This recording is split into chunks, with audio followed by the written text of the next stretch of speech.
Be so honest in the comments. Is anyone a Quentin and Alice stan? Inquiring minds want to know. Is anybody rooting for that? What's that? The sound of silence? Hi. Oh god, is it not even focused on me? There we go. I'm actually making this as a birthday video, a birthday present even, for one of my roommates, because freshman year of us living together, which is approaching 4 years ago now, we sat down and she let me force her to watch the entirety of SyFy's The Magicians. This show mattered so much to me in high school, and it really does still matter to me now. It's so silly and ridiculous, and I see and get recommended all of these videos, you know, like Mike's Mike style recaps, Jenny Nicholson's Vampire Diaries videos. The Magicians lends itself to that structure of recap style, not only because it's something that I cared very, very deeply about, but also because it's genuinely insane. There's no other way that I can describe it. If you've seen it, you know what I'm talking about. If you haven't, first of all, hi, welcome to the show. Second of all, oh my god, you're in for a treat. In case you didn't know, if you're unfamiliar with this work, The Magicians is based on a book series by Lev Grossman, and then it was adapted for television by SyFy. I have tried to read the books. I cannot say that I'm a fan. They feel very much like a product of their time, that time being like 2009, 2011, like that era. And that's not to say that the show isn't also a product of its time. I think that it really speaks for the 2014 of it all. However, the one thing about a show as opposed to a book series is that you have to be in that narrator's head the entire time. And as far as I was aware when I stopped reading the first book of the Magicians series, which was probably a little over halfway through, I did not like being in Quentin Coldwater's mind. Where is he? Q. Also, yes, I am using a chopstick. Don't worry about it. Quentin Coldwater is the arguable main character of the Magicians. And that's tough for me, because I find him insufferable in the first 2 seasons.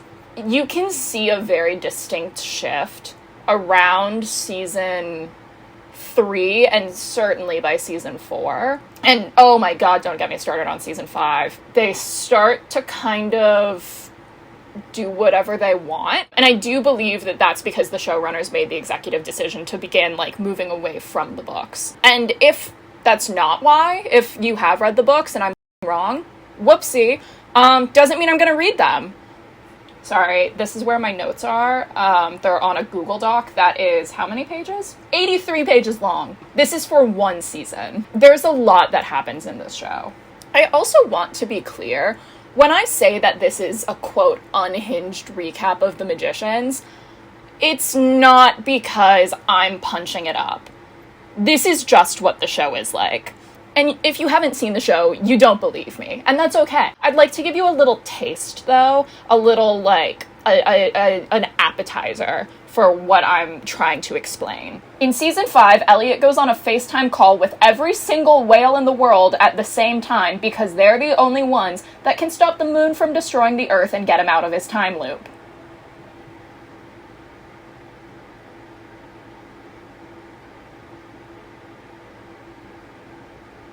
You can replay that if you want. Also, in traditional Mike's Mike fashion, I have hung up the pictures of each of the characters behind me, as you can certainly see. I'm also realizing they're maybe not super duper in frame right now. I have a little close up so you can get a little bit more of a taste if you want, that I'll intercut. I'll go through the big hitters and then we'll introduce some more friends as they come along. Okay, ready? Number 1. Quentin Coldwater on lead vocals. Oh my god, you can't see Quentin. That's okay. On lead vocals, Quentin Coldwater. I find him genuinely insufferable.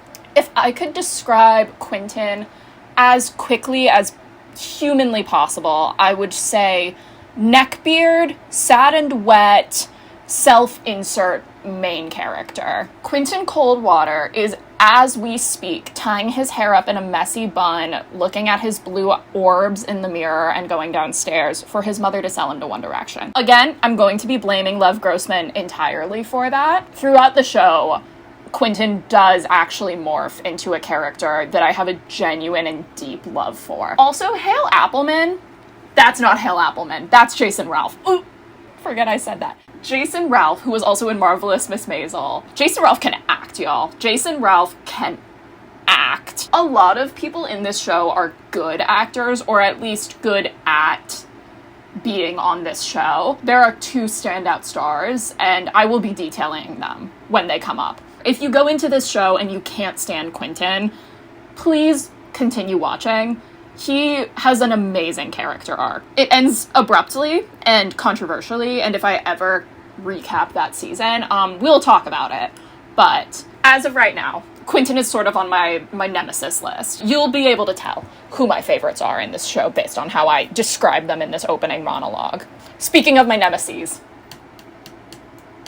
Alice. Ugh, Alice Quinn. I hate this character. You know what I was saying about Quentin, where I was like, oh, season 3, 4, etc., like, he gets so much more bearable. He goes through an amazing arc.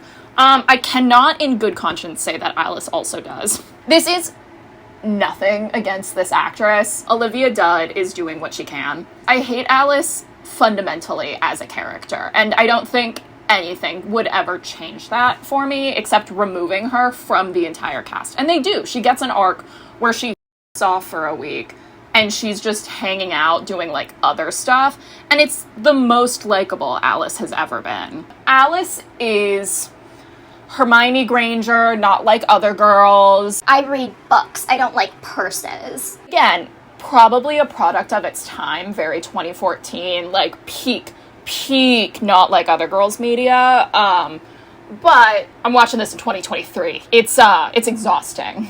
So Quentin and Alice are who I would argue the main pop girlies are in this situation, but I detest and despise them just a little bit. So I'm also gonna like go through the rest of the main cast just so I don't want to actively die in this opening monologue. Okay. We are out of cold brew in the fridge. Next up, Penny. I'm going to be so very, very honest.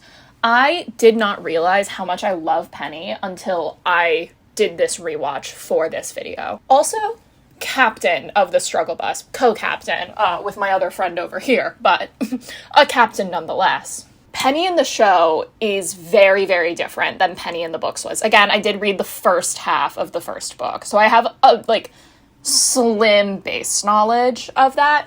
Penny in the show is very different. In the show, I would say he's a little bit more like down to earth, the system, like neutral color palette. It's like slightly harder to get a read on him. He's still very much like high school bully vibes, for lack of a better term. However, that does not do anything to dissuade my love for him. That bias will be showing in this review. Sorry ahead of time.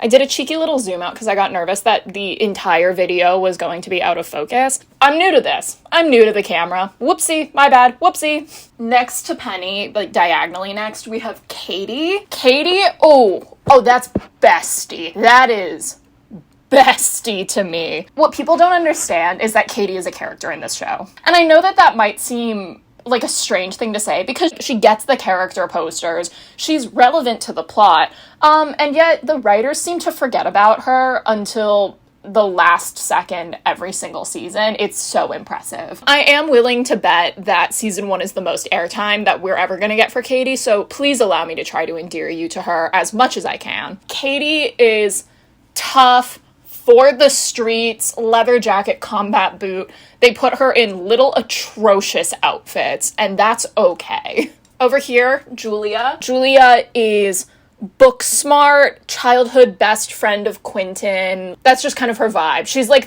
she's mom. This is mom, okay? One thing about Julia, that's mom. Also, if you see this coming in and out of frame, I don't have a mic. This is my phone with a sock has a pop filter on it. Everybody brace yourselves. Everybody get ready. Hold on to something around you. The ground is about to shake. Elliot Waugh has entered the arena. Elliot is the fan favorite character of this show. Elliot is not just my favorite character, my roommate's favorite character, my other friend who's watched the show's favorite character. Elliot Waugh is everyone's favorite character, without fail. It's no surprise because Hale Appleman is incredible in this role. Max Wolf would not exist today without this man. This I actually wrote in my notes. Elliot is, quotation marks, best character, funny, gay, ascot, alcoholic, Max Wolf from HBO Gossip Girl, party girl. He is universally beloved by fans and the showrunners will punish him for it. Next to Elliot, we have Margot. Margot! Unfortunately, Margot is not a character in season 1. Margot is she fun, fashionable, fabulous it girl, and to the keen-eyed viewers, yes, that is Summer Bishel, who was Azula in the M. Night Shyamalan Avatar movie. Also important for these two specifically, so these guys are actually a year older than 1, 2, 3, 4, 5. These two are sophomores, everybody else is a freshman. I'm also going to talk about 2 more characters, just so we, have them on the radar. The dean of the school dean, he was in the HBO Gossip Girl reboot, and Marina from the Diamonds. Marina was in Hannibal. Okay, got that? Good. There's gonna be a test. Magicians, season 1, episode 1, pilot episode. We open with the dean and mysterious white British lady. They're meeting in a soundstage that they are trying desperately to convince us is New York. We don't know what they're talking about. They're basically saying oh, it's happening soon. He's coming back. Who is the he that they are discussing? I wonder if we'll find out by the end of the episode even. Next, we get our introduction to Quentin. Quentin is in the mental hospital. Quentin suffers from very serious depression. He's currently in a meeting with the doctor to get released. And he's like, yeah, I'm fine. I'm fine. I'm so fine. This is all happening while MGMT's It's Time to Pretend is playing, which is a little twisted. Yeah, I'm willing to say that that's a little bit twisted. So Quentin does not know about magic at this point. However, during this interview, he's doing little, sleight of hand coin tricks and little, card tricks and stuff. So one of Quentin's, character traits is that he's just a really good sleight of hand magician. And I think that that's a really fun character trait for somebody in, a magic, somebody in, a magic spell world to have. I think that that's fun. It also does come back every once in a while. It is plot relevant that Quentin can do sleight of hand magic. We also learn the other core thing about Quentin. He's obsessed with these books called the Fillory and Further series. It's Narnia. It's kind of just Narnia. Imagine Narnia.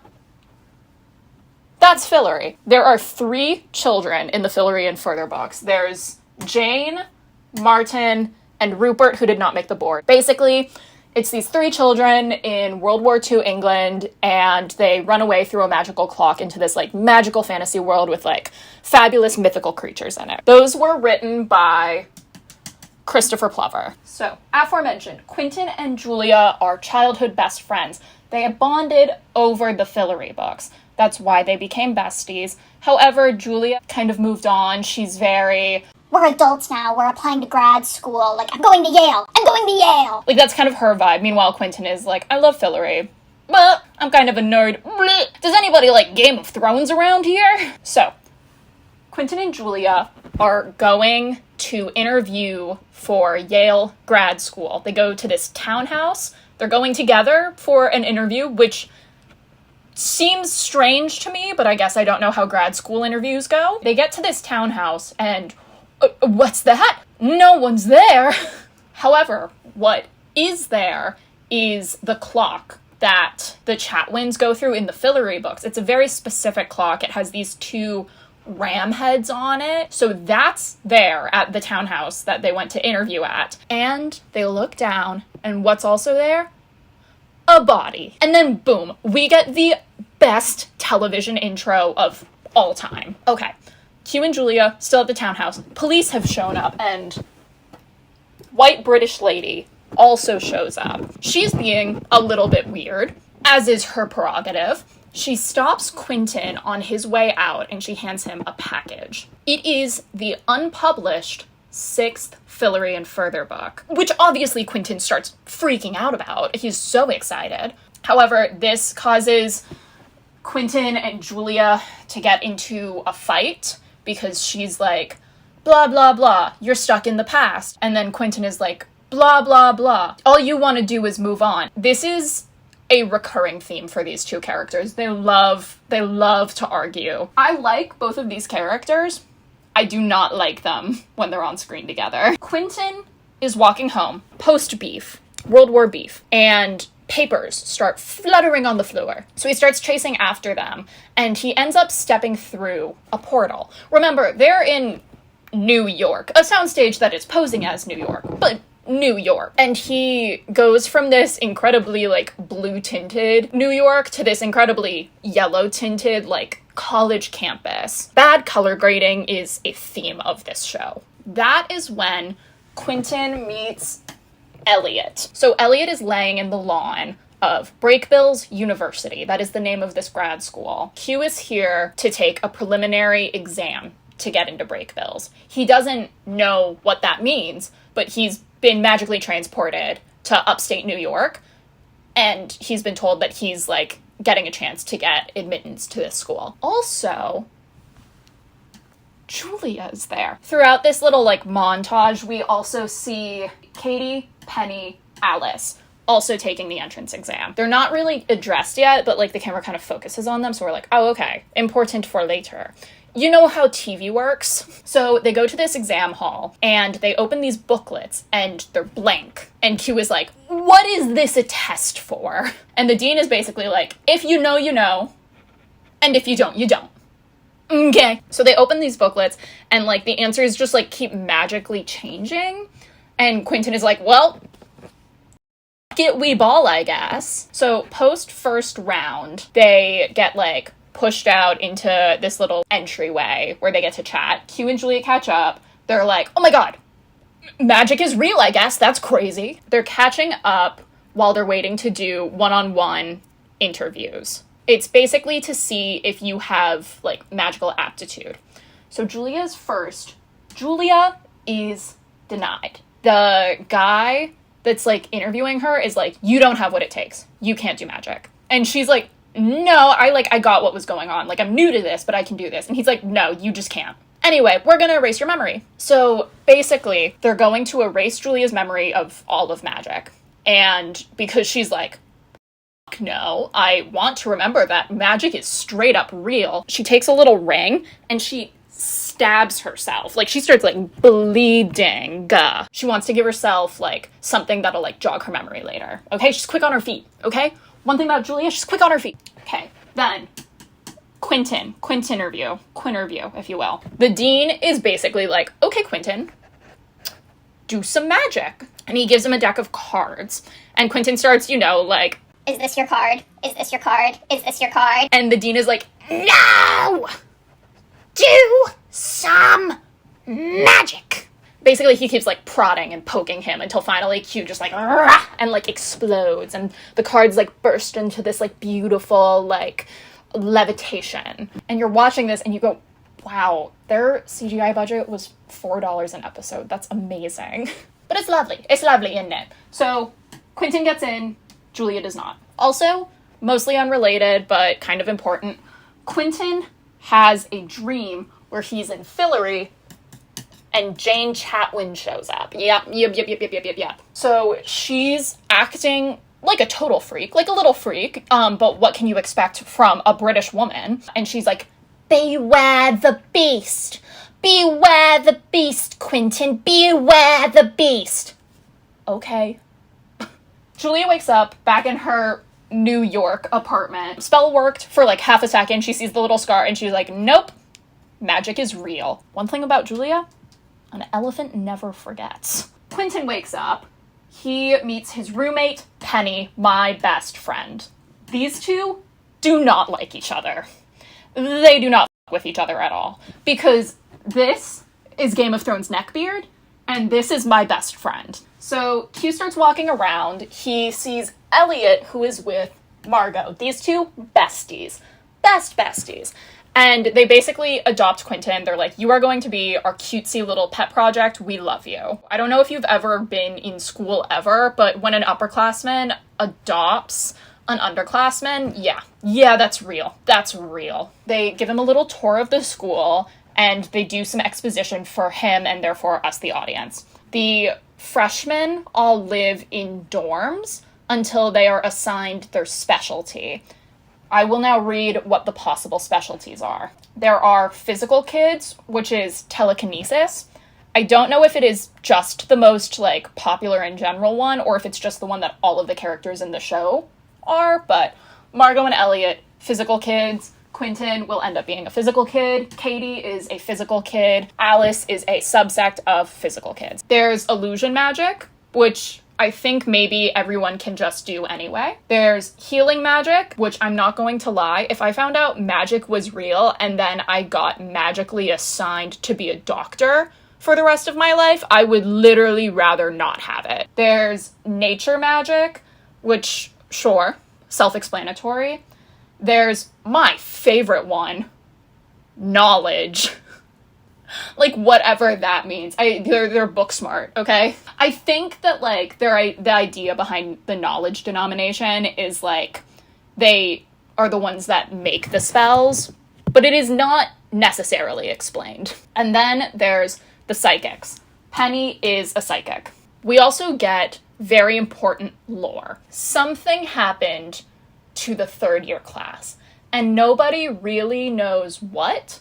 All they know is basically overnight, like, all but 2 of them disappeared. Just an entire grade went missing. Quentin goes to the first day of class. We meet Alice, my nemesis. His love interest, my nemesis. She is immediately out-serving everyone. She can do a very specific kind of magic where she can manipulate light. It's called phosphoromancy. She can bend light, she can, like, bend it around people to turn them invisible. She uses a sunbeam to heat up a sphere of glass and, like, craft it into a little glass horse. That's right, Alice is a confirmed horse girl. We also find out that Alice is a Nepo baby. Her parents are, like, really impressive magicians. Her brother went to break bills, but, like, nobody super knows where he is right now. He's maybe part of that third year class. Nepo baby Alice, confirmed horse girl.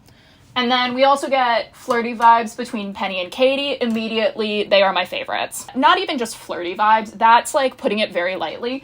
They go back to Penny's dorm, just immediately start banging. College, it is not my fault that they are super cute together. That is not something that you can hold against me. That is not something that you can be mad at me for. They are my favorite couple in the show. Easily. So easily. Margot and Elliot were kind of assholes to Alice, so Q decides to go apologize to her, because he's Mr. Nice Guy. Remember, Penny's mean, and Quentin is nice. She also reveals that she hates her parents. Like, she hates her family. We'll touch on it more later, but let's just all remember that Alice Quinn has mommy issues. Julia's boyfriend gives Quentin a call, and he's like, ring, ring, hello. Have you heard from Jules lately? Because she's on one. He says that after their fight, because remember, Julia has not told her boyfriend about any of this. She's not talking to him. So the boyfriend does not know what's wrong. Julia's boyfriend is like, hey, Jules is on one. Can you come talk to her? I'm throwing her a birthday party. It would mean a lot if you came. Margot and Elliot also invite themselves because they love a party. They're party girls. What can I say? Julia's birthday party is at a bar. At the bar, she meets Pete, another nemesis of mine. They chat. He off, like, pretty quickly. Q shows up. Julia is like, Quentin, you need to talk to break bills. You need to convince them to let me retake that exam. I was not let in by accident. I should be there. I know that the frame keeps changing. because of the camera that I have, I can only record in 20-minute increments. Please mind your business. Quentin does the shady boots thing to Julia on her birthday. Let's all remember that it's Julia's birthday. And Quentin is like, no. He's like, I don't think I'm gonna tell them. You probably didn't get in for a reason. You probably can't do magic, actually. And Julia, like, just does a spell. She whips one out. There's a conspiracy. To Julia, like, something is hinky here. And, like, let's also address the fact that Julia found and did this spell by herself. No academia involved. Like, she can just do that. She's like, come on, be so serious. Magic, magic, magic. And Quentin has the audacity to be mad at her. And he's talking down on her. He's like, Julia, you need to move on. He's kind of mad at her because he feels like she's trying to take the one thing that is his, right? So it's very, like, role reversal from the beginning of the episode. He's in the position of power now. And he's being mean to her because she's not moving on fast enough for his liking. Very similar to how Julia was mad at him for not growing up. Like, I understand that they were both a little bit maybe at fault. I also think that Q is more wrong. It's her birthday! So Margot, Quentin, and Elliot leave because they're like, the muggles, because they're classist. Julia is on one in the bathroom, feeling down on herself, obviously. Pete shows up. Hit out on this man. He shows up in the bathroom, does magic to remove her shirt and use it to restrain her. She immediately, like, fires a spell off at him. And she's like, you're acting like a freak. And he's like, okay, first of all, I would literally never assault somebody. I just wanted to push you to do some magic. Okay, why don't you try talking? Why don't you have one conversation instead? So she's like, oh my god, are you with break bills? And he's like, no, but we've been watching you for some time now. So there's some non-break bills shenanigans happening where people can still do magic. Yay! I mean, boo, but yay. Penny and Katie are hanging out, being very, very cute together, and he keeps hearing the voices, which is a reference to a TikTok audio, and I will reference it every time I talk about the Penny psychic arc. Where's Q? Q is in another dream sequence. He sees Jane, they get into a fight. Oh, Quentin loves a fight. So Jane is like, Quentin, you need to start making money moves. And Quentin is like, Jane, I need to go to class. In the dream, she burns a symbol onto his hand. That's still there when he wakes up, so something hinky's going on there. Q recognizes this symbol from the cover of a book that Alice was reading. Alice is trying to summon the dead because, remember, her brother Charlie is missing. She does not know how he died, only that it did happen at break bills. Also, so coincidentally, they need 4 people to do the spell, and Penny and Katie show up. Turns out those voices were Alice and Quentin. Penny was hearing their thoughts, so he shows up to yell at Quentin. It's the only way they can communicate. I will now read a funny out-of-context quote from this exchange. Everything you think is so boring that I replace it with dubstep. What's dubstep? Let's go over our Penny facts. Dubstep. That's it. Also, Quentin canonically does not know what dubstep is, which is perhaps funnier. So, the 4 of them do the spell together, and nothing happens.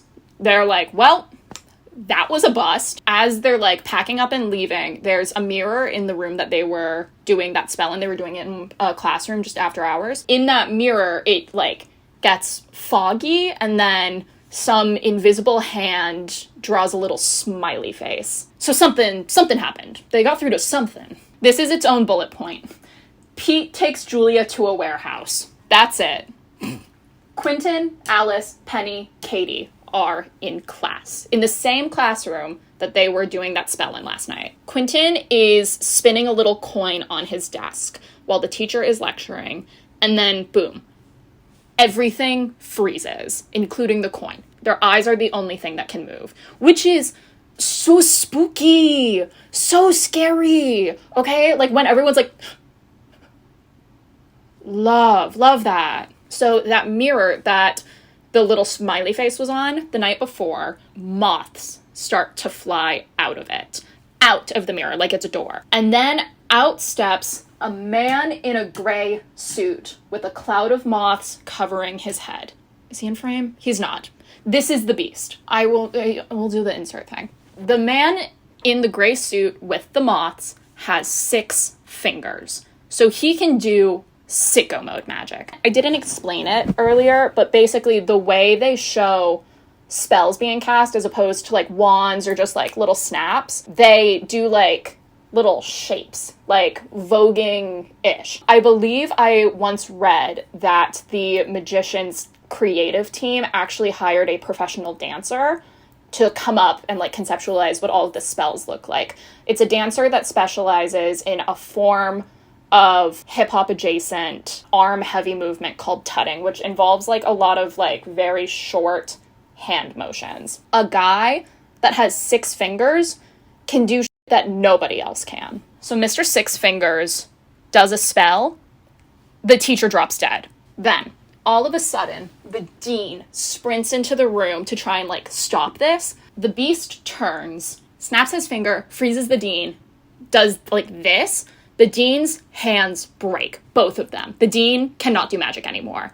He's on his knees, like, screaming. The Beast walks over, tears out his eyes. Like, it's serious. It's getting bad. He puts the eyes on Quentin's desk and uses the blood to draw a little smiley face. So confirmed connected. Confirmed connection. If that wasn't crazy enough, he then bites the dean's throat. And the dean drops. Mothman then walks over to Quentin's desk and addresses Quentin by name. End of episode. Oh my God, what a fantastic pilot. There's so much there. It's horror, it's magic, it's silly, and it's served. Season 1, Episode 2 of The Magicians. Quentin wakes up. He does not have any memories of what happened. We will be shown these in flashback form throughout the episode. Julia is in the sketchy warehouse with Pete. Pete shows off a little tattoo on his arm in order to get into the warehouse. It's a star with a keyhole in it. This is a sign of a hedge witch. A hedge witch is kind of like a fringe magician where they're like self-taught from the streets. The number of star tattoos that you have kind of correlates with your rank in the hedge community. So Julia's in this warehouse. She's introduced to Marina, who is also like kind of freaking out, is like, I am into magic, I want to do magic, I'm new to this though. So they're both basically being interviewed to join this hedge witch coven. Pete takes Marina and Julia and he's like, okay, we want you guys, but we have to do a little test. Okay, we're doing a test to see if you can join the coven. They're like, okay. And he's like, okay. And then locks them in a freezer. As if my queen does not already have enough food-based trauma from Hannibal. Marina is freaking out inside this meat locker. She's hyperventilating. She's not being helpful. And Julia is like, hey, calm down. Be so serious. Lock it up. Also, there's a dead body. They did not come to fuck around. What happened when the Beast came into the classroom? The dean, sans eyeballs, sans fingies, on the struggle bus, choo-choo. The dean pulls out a stopwatch, and it undoes the paralysis spell. It's weird that he had that ready. Don't worry about it until later. Everybody runs out. Where is she?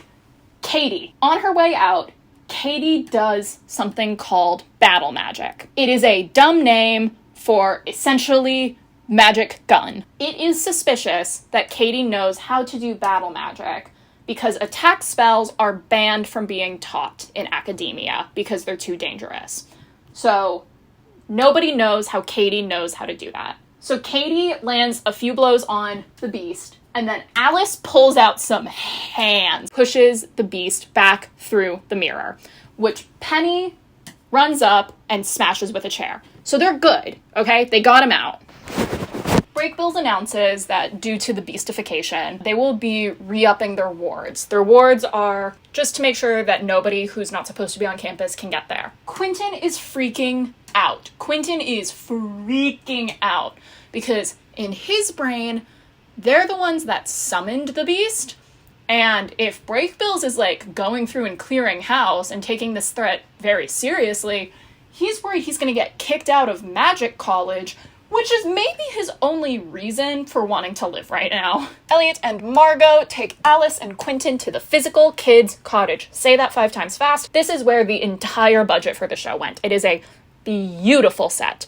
Oh my god, beautiful set. Love. Wish it was my house.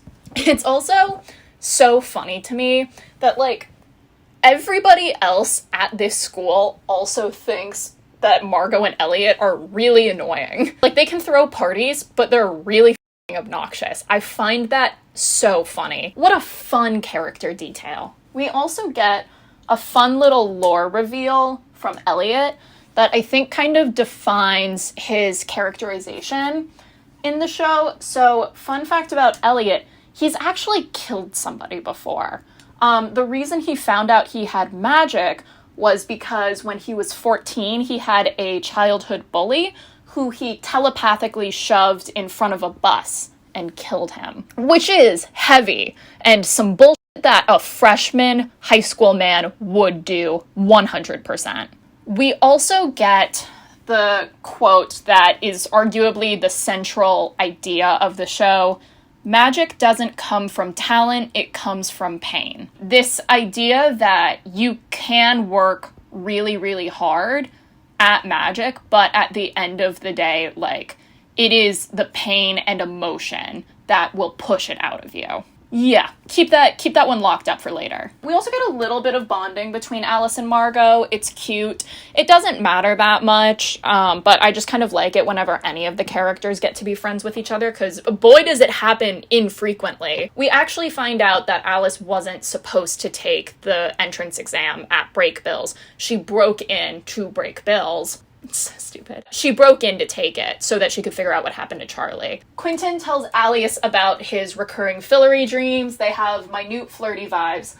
He's starting to think that Fillory might be real, that it's not just a book. He's like, well, if magic is real, then who's to say, like, the Chatwins weren't magicians, right? Which, again, brings us to the lore. So the Chatwins were real kids. The author, Christopher Plover, was their next door neighbor, and I think their parents died, so he took them in and kind of adopted them, and he based the books on them. We also, like, get the reason that the Fillory books are such, like, a cult favorite book series. It's because Martin Chatwin went missing when he was still a kid when the books were coming out, and then Jane Chatwin went missing the year after. So not only are they, like, beloved children books, like, you know, very Narnia, whatever, but they also have this, like, real-world kind of, like, conspiracy involved with them.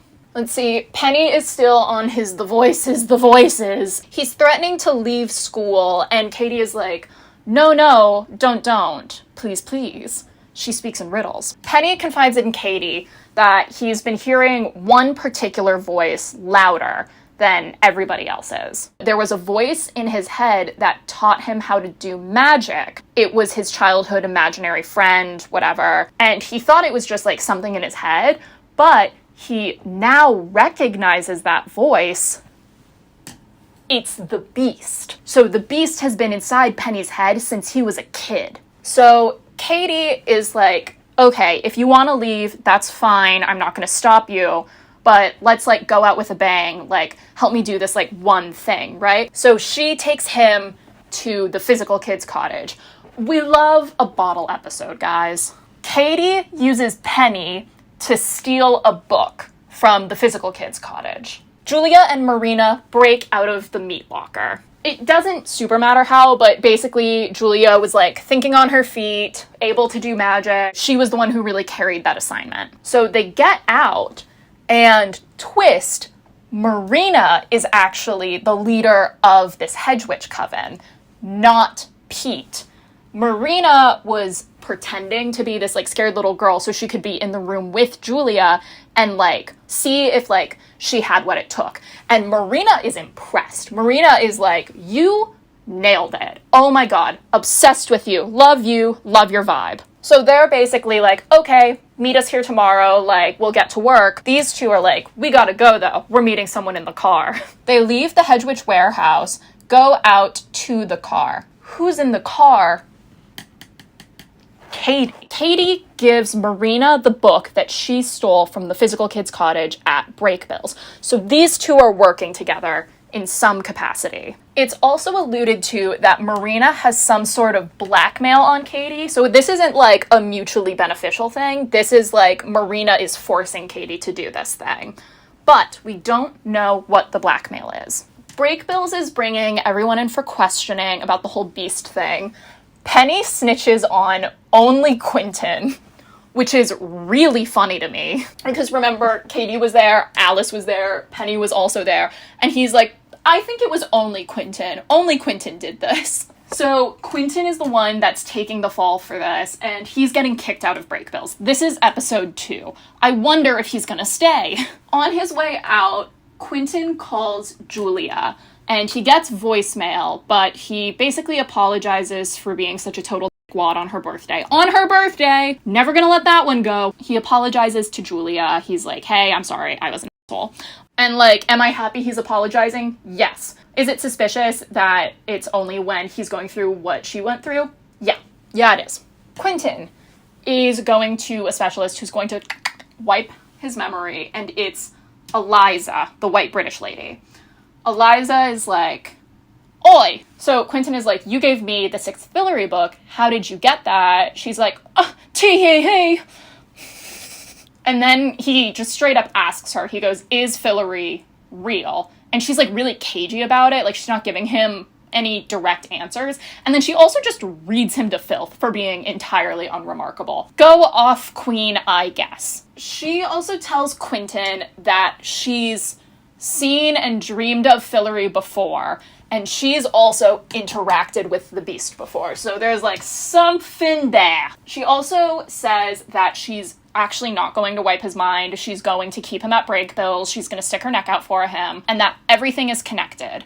She also says there is no destiny, no born heroes. Not necessarily a theme of the show, but definitely like a Quentin running line, okay? He's really obsessed with this idea of being like the hero, right? Okay, finally, Eliza, British white lady, goes to visit the dean in the hospital. The dean survived, yay. However, his eyes are like super f***ed up, like it's bad. He tells her that it's her problem, not Breakbills. Season 1, episode 3. Julia is going X Games mode. She is hanging out with the Hedges. She's going sicko mode, robbing ATMs, just doing magic, around, and finding out. She's also very much disregarding the people from her life beforehand. So she's not talking to Q, she's not talking to her boyfriend, none of that. This montage is happening while the dean, post-operation, now officially blind, is giving a speech about how magic is all well and good and like you should enjoy doing it, but if you push yourself too far, it will consume you. And quote, change you into something else. Which, I mean, like, hammer and the nail obviously is like metaphorical for Julia. It is also going to be very literal later in this episode. Okay, Breakbills does concentration sorting day. We've already been here. Alice is physical. Q is undetermined, but placed with the physical kids. And they both move into the physical kids' cottage. Alice wants to do the spell to summon her brother again. Q is like, hey, that's a bad idea. Q says that instead of trying to summon him, they should do a spell to locate displaced spirits. Basically to see if he's like haunting Breakbills. It takes the two of them to this fountain where they don't find anything. So they're like, okay, maybe the spell is broken. They turn and walk away. As they leave, there's a hand that rises up from the fountain. It's just flips them the bird. This show, man. Penny is a psychic. He gets placed in the psychic dorm, the psychic house. He hates it because they're all hippies. He also runs across Quentin on campus and immediately just starts yelling at him because, quote, Q is singing Taylor Swift in his head.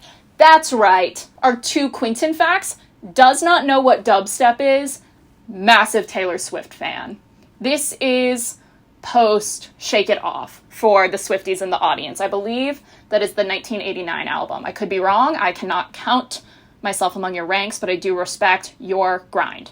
And rest easy knowing that Quentin is also a Swiftie. I wonder if he went to Eras Tour. I wonder what his take is on the whole Karlie Kloss Taylor Swift situation. I must know. The idea of Quentin in, like, X trenches, the Zenches trying to defend Taylor Swift for dating Maddie Healy is so funny to me. Believe it or not, the confirmed Quentin Coldwater is a Swiftie thing will matter later this season. Q and Alice are back at the physical kids' cottage. They hear a rumor that there's some spirit that totally f***ed up some kids on campus, like messed them up. Alice goes back to her room. She finds like 1,000 tiny little glass horses. Remember Horse Girl Alice? 1,000 tiny little glass horses on every single surface. This is like certainly Charlie, right? Right. Now, Alice is #1 Charlie defender. In the trenches, fighting for her life, being like, of course he wants to help. He would never hurt me. Meanwhile, Quentin is like, hey, we just f***ed around with a spirit. I think that maybe we shouldn't go f*** around with another one. So they're beefing about it. Elliot comes up and he's like, hey, I'm gonna borrow Quentin for a second, and like physically drags Quentin away. But Quentin is like, Alice, please just talk to Margot about it. Please talk to Margot. Elliot is really concerned because they're missing a book, which, remember, Katie took last episode. I'm going to be reading from the notes for this one because you won't believe me. Elliot tells Quentin that Volume 1 is missing.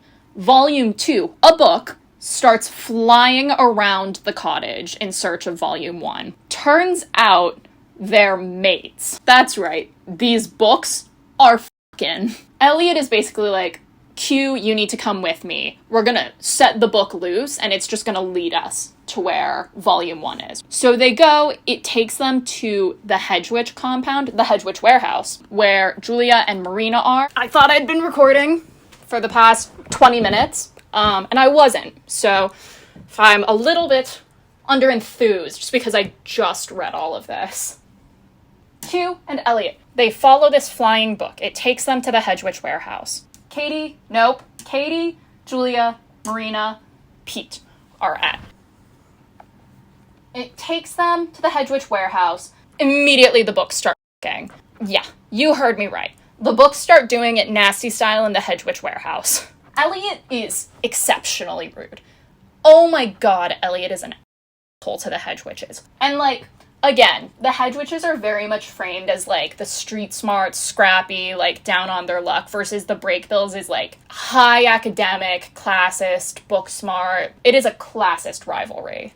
Q and Julia get into a fight. Of course, because they can't be on screen for more than 3 seconds at a time without fighting. Julia is pissed. Not only did he not get her an interview, like a reapplication at Breakbills, he didn't even ask. He didn't even try to help her. Q is like digging in at her, saying that like their entire friendship has kind of been this power imbalance of Julia like treating him like a broken bird, you know, like a lot of that.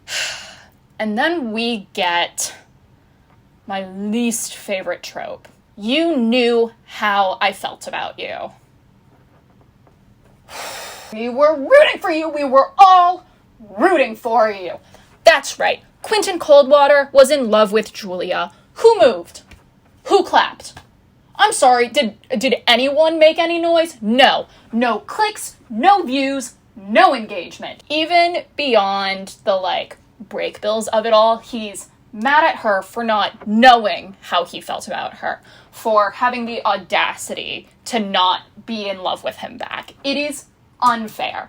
I am a Quentin hater in this moment. He has no sympathy from me. Quentin and Elliot leave in a huff World War III has started officially. Marina tells Julia that in order to, like, level up in the Hedge Witch community, Julia needs to break up with her boyfriend, James. Julia's feeling a little bit weird about that. Alice finally tells Margot about Charlie. Margot says that she didn't know him and can't help, but she does know somebody that not only knew Charlie, but actually dropped out of school and quit magic entirely after Charlie died. So Margot puts Alice in contact with this girl, Emily, who had an affair with a married professor, and she tried to do a spell that would make her prettier, but it ended up backfiring and just completely f***ing up her face. In, like, a fit of despair, Emily went to that same fountain as earlier, and she was about to drown herself when Charlie showed up, and he's like, it's okay, I'm going to try to reverse the spell. However, the spell that she did on her face was a lot stronger and more complicated than he thought it was, so he ends up, like, overloading himself with magic, and he turns into this thing called a Niffin. Niffins are very important in The Magicians. When a magician goes beyond their limits, when they, like, overpower themselves, when they do magic that is out of their ability, it will burn them from the inside out. Nothing is left of the person that they used to be. It still looks like them, and it still sounds like them, but it is essentially just raw power. And that's what Charlie turned into. When I was saying, like, the dean was giving his little speech, and it was, like, very metaphorically what Julia was, it is also very literally what Charlie is. He tries meditating, and he keeps hearing this voice, so he, like, scrunches his eyes, and, like, tries to, like, get it out of his head, and then he opens his eyes, and my man is in China. This lady, who has been in every episode so far, and will continue to be a supporting character in this show, and I will continue to never know her name because she's the most forgettable character in this entire series. She shows up. I don't know her name. I'm going to continue to call her the white lady that teaches Penny stuff. She shows up to pick him up.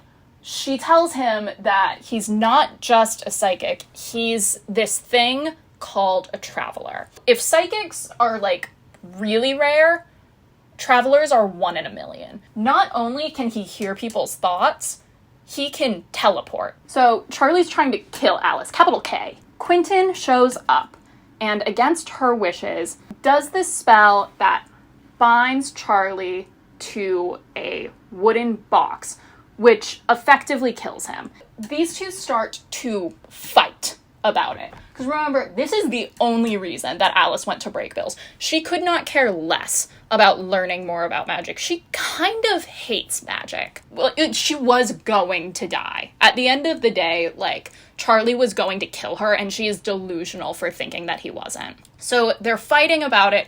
Quentin is like, I saved your life. And Alice says, when did I ask you to save me?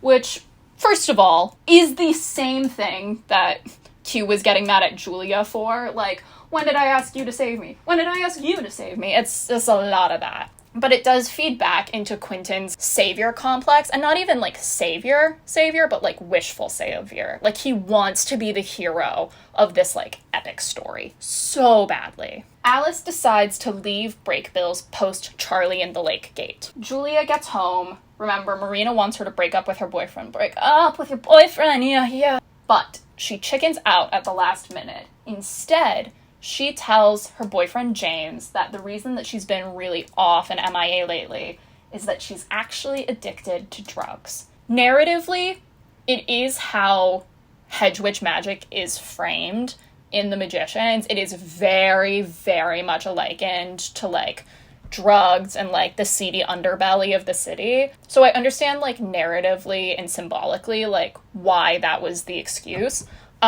Still a little bit fucked that Julia lies about having an addiction that she does not have.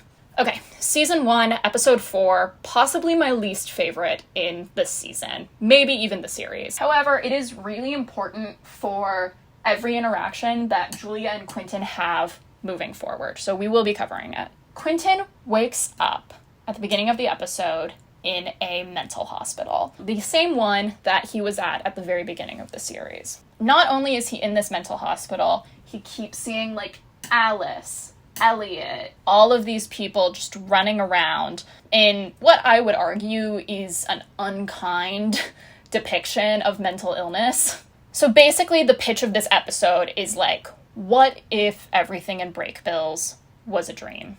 It's 8:45 at night. Cheers.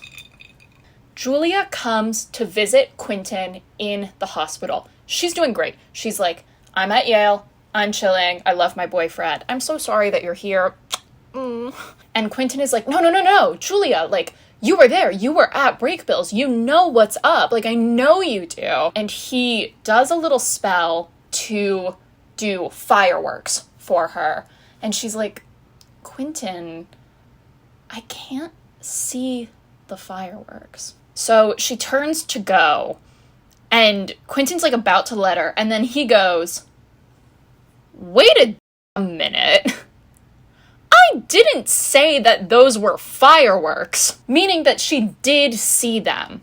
Villain reveal. Julia has gone evil mode. Turns out Julia and Marina did this spell together to imprison Q in a dream where he's stuck in this mental hospital. Now, I'm entirely sympathetic to Julia's plight. I am entirely unsympathetic to Quentin's.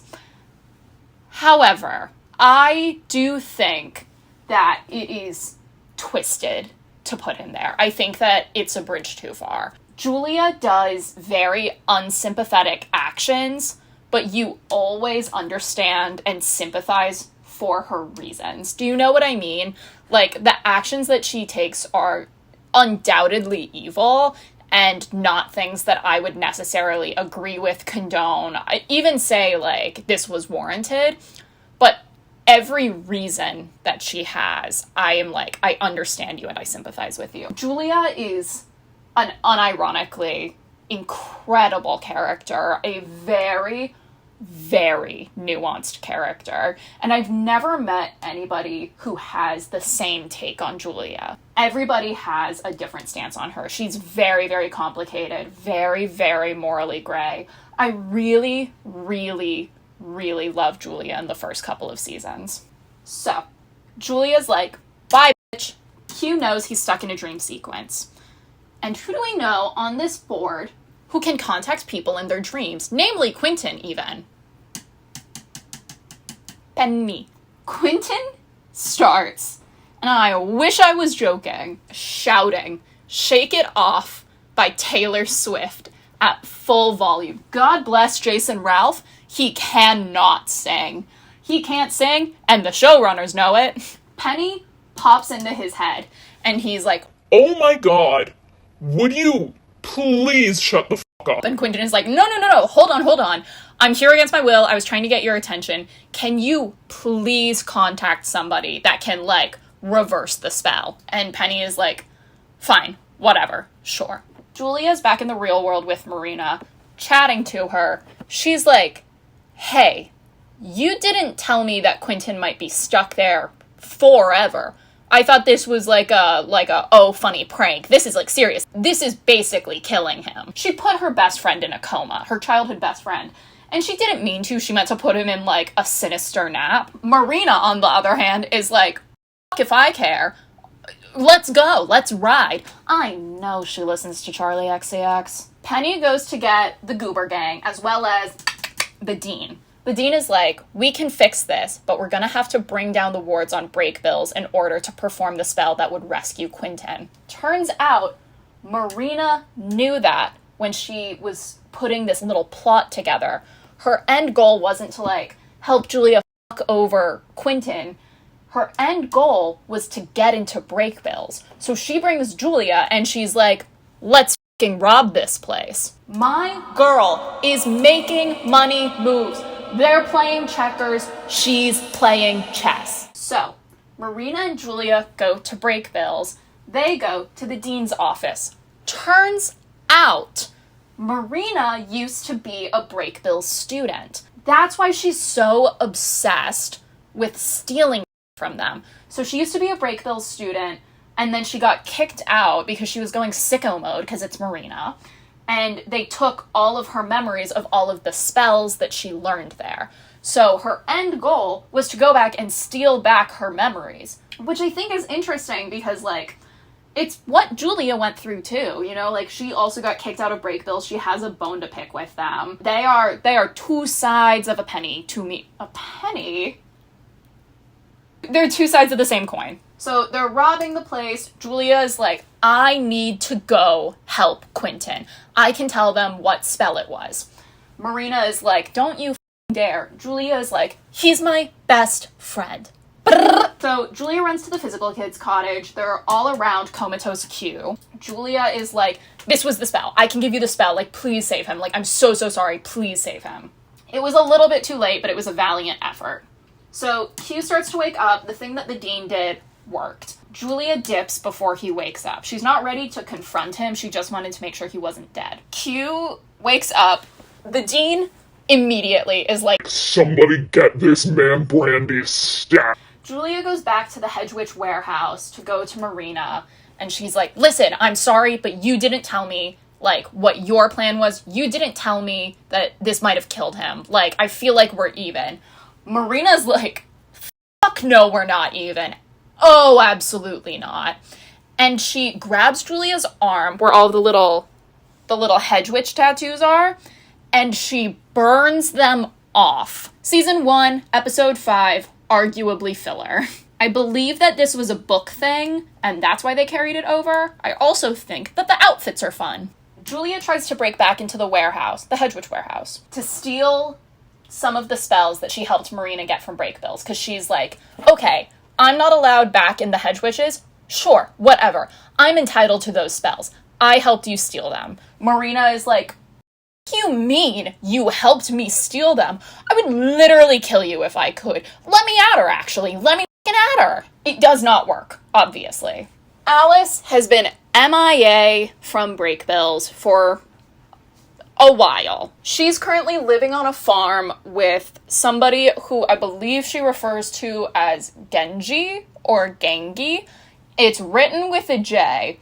I could not tell you. I think it's her, like, aunt or her grandmother or something. At Breakbills, it's currently Alumni Week. Basically, a bunch of alumni come back. All of the students are trying to get internships with them. So college, right? Alice is back on campus with Genji, who's like this fabulous, rich magician. Margot and Elliot are obsessed with her. They are fighting for their lives to get in Alice and Genji's good graces. Q really wants to, like, apologize to Alice and clear the air. She's not having a bar of it.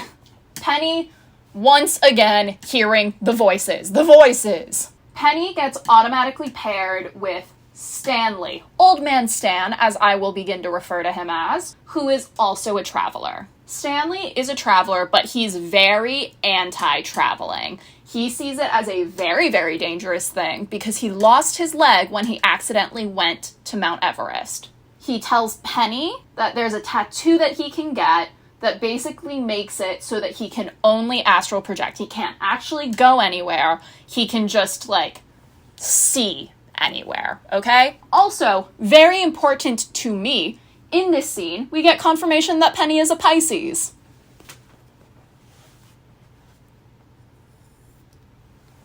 I'm a Pisces too. I love seeing myself in media.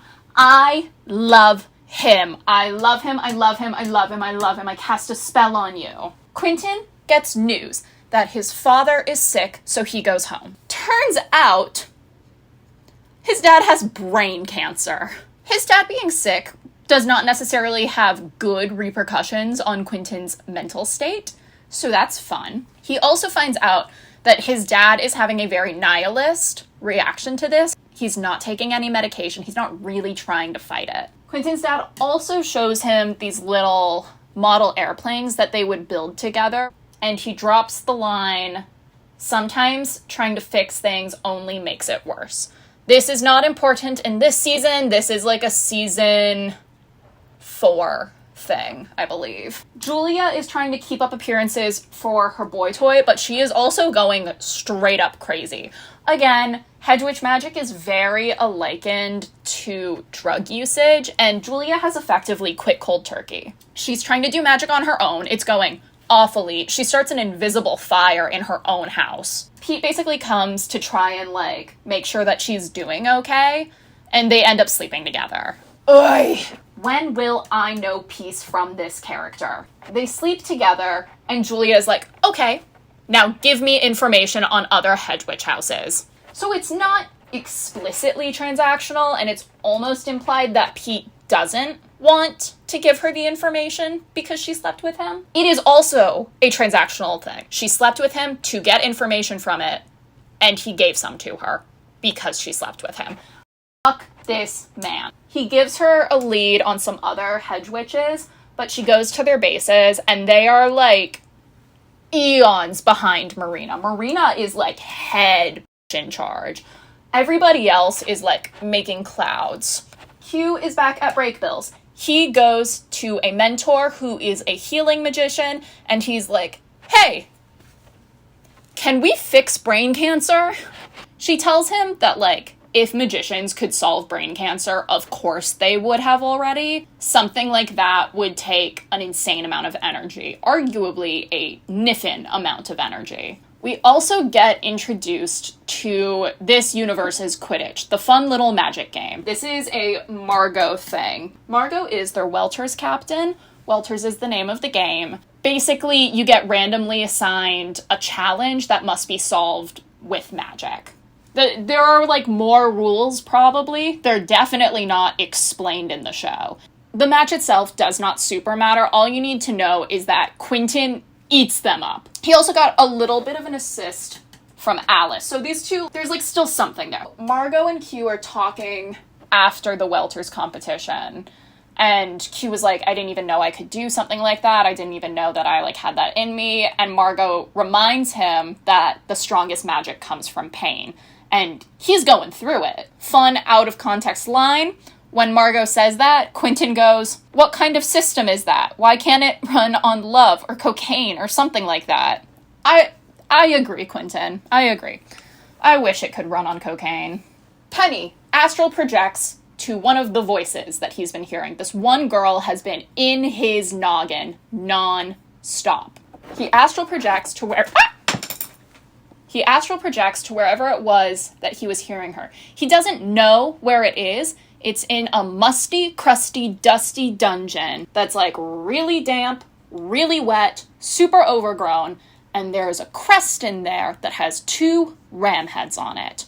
Remember that for later. Penny's in the dungeon, and he's looking for this girl that's been in his noggin. He finds her. She has a traveler's tattoo, the same one that he just got so he could astral project. She's just chained up in this dungeon. He does not know how long she's been there. And then the beast shows up. So the beast has captured this girl, who is a traveler. Penny goes to my man Stan to ask him about that. Turns out the girl, where is she? Where is she on the board? The girl. This is the girl. Over here. This is the girl. The girl's name is Victoria. She was part of the missing third-year class. She was also an amazing traveler. So Q's still on his I can solve cancer bull. This freshman in grad school is trying to solve cancer. Q goes to Elliot and asks him about Cancer Puppy. This is a real plot line. Basically, there's this dog that was enchanted to remain a puppy forever. However, it was only appearance-wise, so the dog is ancient. The dog is like 90 or something, so it has like a lot of diseases. This includes cancer. Q's going to use Cancer Puppy to see if he can solve cancer. That's right, Quentin Coldwater endorses animal testing. Q tries it, Cancer Puppy dies. Quentin is actively reeling as we speak. He's not doing great with the idea that they have magic, they have this resource that can hypothetically do anything, but they still can't solve the real problems. I don't remember who says this to him. I believe it's Elliot. He voices these concerns. He replies, Well, we can fix some things, so we fix what we can. That is the core theme of Quentin Coldwater. We can fix some things, so we fix what we can. In a very, very sweet moment, Quentin goes back to his dad and magically fixes that broken model plane. It's very cute. Julia goes to find her boyfriend who's been dodging her calls. She's like, hey, what happened? He looks at her and goes, I'm sorry, do I know you? Yeah. So Julia's boyfriend got his mind wiped by Marina. Pete and Marina did it because Julia threatened to tell him about magic. They will try to redeem Pete at a later date. I wish they threw him in a volcano instead. Penny and Katie are discussing the girl that's chained up in the dungeon. They show a drawing of the double ram head symbol to Quentin. Q recognizes it as a seal of the Fillory gods. End of episode. Season 1, episode 6. Quentin is nerding out about Fillory. So excited. Fillory is real. This is a dream come true. Surely Quentin's dreams coming true are good, right? Surely nothing bad will happen to something that is seemingly good at first, coming to fruition. Penny is only listening to Quentin geek out about Fillory because he's afraid of accidentally blipping in there again. Also, very important to note, the Beast is not in the Fillory books. The main villain of the Fillory books is a character called the Watcher Woman. She will come back later. Probably. Maybe. I don't know, I haven't seen the show before. Julia is absolutely tearing apart the city right now, trying to find any magic from anyone that's not under Marina's influence. It is not going well. She's also being tailed by a mysterious woman. Turns out this lady is also a hedge witch who's been done dirty by Marina. She also wants to get back at her. The plan is to steal the spells from Marina's warehouse, but to do so, the woman is like, hey, we need help from someone on the inside. I have a contact. Who is the contact, you might ask? Katie. Not only is Katie her contact, Katie's her daughter. The reason that Katie is working for Marina is because Katie's mom fucked up big time and then ran away. So Katie is only working for Marina to try and cover up her mess. So it's her mom's fault, and Katie's the one that's dealing with it. Penny is starting to question Katie's backstory because she never talks about her history. He thinks that something weird is going on. It is not looking good for my best friend Katie. In the middle of the night, Quentin gets kidnapped by Margot and Elliot, who have also taken the rest of the freshman class. They are spearheading this thing that is called the Trials.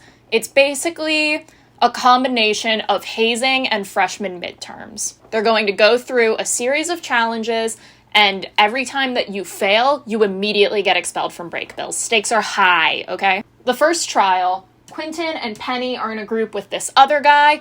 They have to solve a spell. Penny is like, listen, we're stupid. We need to cheat. Penny just astral projects behind Alice and copies her answers. They pass the trial. Cheating is okay. There's a little party before the next trial. Margot, Quentin have a very cute bonding scene. These two are really fun together. Quentin is really excited. He tells Margot that Fillory is real. Margot confesses that she loved those books when she was a kid. Quentin's like, but you're a hot, rich, popular girl. Margot is like, dude, I also love whimsy. However, she also tells him that he needs to celebrate the world that he's in, not the one that he wants to be in. Very important Margot theme. Okay, they're in the second trial now. This one is kind of silly. 1, 2, 3, 4. All of the freshmen were thrown in the woods where they can't do magic. They were all given a tool and a task that does not correspond with that tool. Katie was given a net to catch a horse. Alice was given a rope to cut down a tree. Penny has like an axe to get a fish. It's like a lot. There's like a lot there, right? None of them can figure it out. Katie confesses to Penny, because they can talk to each other. Katie confesses to Penny that she's especially freaked out right now because for her, this is life and death. He's like, what does that mean? It's just school. She's like, you literally don't even get it. So she's close to telling him. Remember, these two have been seeing each other since the start of the semester. It's midterms now. There's been months put into this relationship. She's about to tell him. Basically, the freshmen figure out that the way to solve the trial is to switch tools. Alice gets the axe to cut down the tree. Someone gets the rope to catch the horse. You understand the idea. The real message was communication and teamwork. Finally, we get to the third and last trial. They need to partner up, and their hands are tied in these ropes. They need to tell each other a secret that they've never told anyone else, and when they bare their souls honestly, the ropes will fall and, like, something will happen, but they don't know what. It is very intimate and very, very horny. I cannot emphasize how horny this sequence is. So, Penny and Katie pair up, Alice and Quentin pair up. What is about to happen is serious to me, okay? Penny tells Katie that he's falling in love with her. Big day. Oh my god, big win for the Penny stands. Yeah, the coins? Yeah. Oh my god, we're thriving. This is huge. Remember, he's Mr. like tough, I'm not like other girls, I don't want anybody close to me, like, you got mine. That's him. He says that. Katie says, I've been lying and using you this entire time. And both of their ropes drop. Which means they both know the other one was being dead ass. That is huge. That's big drama. I love you. I'm using you. Ooh! Oh, that is juicy. That is so juicy. And now we go from this high, this mid-season high, to Quentin and Alice. Wait, these two piss me off. We got Penny and Katie. Ooh, drama of the millennia. Alice is like, I'm scared of how good I am, so I hold back all the time. and Quentin is like, I can't run away from myself fast enough. shut up, put the camera back on Penny and Katie. So, their ropes drop, we see what happens, they turn into birds, they all fly south. This versus this, oh my god. Be so honest in the comments, is anyone a Quentin and Alice stan? Inquiring minds want to know. Is anybody rooting for that? What's that? The sound of silence? Julia and Katie's mom do the spell to summon the filing cabinet. It gets there, it looks like it works, Katie's mom opens the cabinet and drops dead. Marina killed Katie's mom. Let's go over my captain of Team Struggle. She just confessed that she's been using Penny, the only person she's gotten close to. Her mom has died without her knowing, and she's being blackmailed. No, I care a lot about Alice right now. Season 1, episode 7. I believe this was the winter premiere. I believe the last episode was the mid-season finale. I believe this is the winter premiere. So, the Bird Girls have flown south for the winter. Specifically, Breakbills South. That's right, 2 campuses. Breakbills South is helmed by this man, Mayakovsky. He is a traveler, he's a professor at Breakbills, and for some unknown reason, he is permanently cursed to stay at Breakbills South. We don't know why yet, but it happened. He has a very strong reputation for being crazy and having very silly methods of teaching his lessons. Alice and Quentin are very flirty post-birdage. Who cares? Penny is avoiding Katie, getting to the meat. Not even appetizer, salad dish. Main course, dessert, encore, drinks, wine, dessert wine. Penny is avoiding Katie right now. It is rough over here. Julia goes to the precinct to tell them that Katie's mom dies. Her sister comes to pick her up. That's right, Julia has a sister. It will be the only time she is ever mentioned. Her sister decides that she's going to stay in town to make sure that Julia's okay, and she's trying to pressure her into going to rehab. Back in the fun plot line, Margot and Elliot are going to Ibiza. It's a week-long party that you have to get invited to, and you have to bring a very fun gift for the host to get invited back next year. They're going to Ibiza, and that's when we meet Todd, who is not on the board, I'm realizing. I will put a picture of him in post because Todd is so fun. Love Todd. Made more of a impact than this queen over here. Todd's exclusive bit is that everybody hates him and thinks that he's annoying. He's played by the love interest from Disney Channel's Radio Rebel. He's so fun. I love Todd. He just shows up for people to dunk on him. It's fantastic. So Todd is fighting for his life to get invited to go to Ibiza with Margot and Elliot, and they are like, No. Todd. I'd rather not go than bring Todd. they're trying to decide what to bring as a gift. Elliot says that he heard some TAs whispering about how to make a magical gin. While they're in the library trying to find the spell, Elliot stumbles across Mike. Mike is golden retriever man, derogatory, gay, country bumpkin, okay? Love interest, immediate love interest. Margot is not a fan. Margot is protective of Elliot. Mike and Elliot are so busy banging that Margot has to go to fucking Todd for help with the spell. How gross. How unfortunate. The spell is complete. Margot opens the bottle of the magical gin. Turns out, it is not a magical gin like Glug Glug, like Gin. It's a magical gin, Djinn, as in genie. Because Margot is the one that technically did the spell, it's Margot's genie, so she's the one with the wishes. Immediately, Mike disappears. Elliot's like, where the hell did he go? They look around, he's sucking on the doorknob. Elliot is like, Margot, what could you have possibly wished for this to be the natural outcome? And Margot says that she wished for him to go suck on someone else's knob. Like, that's so contrived and stupid, but that's so funny. Margot and Elliot get into a fight about this. Like, the vibes are very off. Because of their fight, Elliot has decided he's not gonna go to Ibiza. He's going to stay with Todd at Breakbills.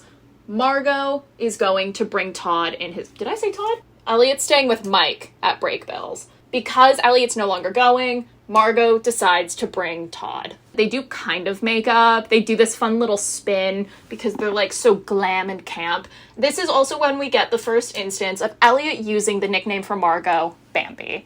It doesn't matter to the plot, but it's really sweet that that's her nickname. I think it's very cute. Penny still actively avoiding Katie, obviously. Katie is fighting for her life in the trenches. Private, captain, commander, colonel, general, commander-in-chief of the trenches. She's trying to make amends.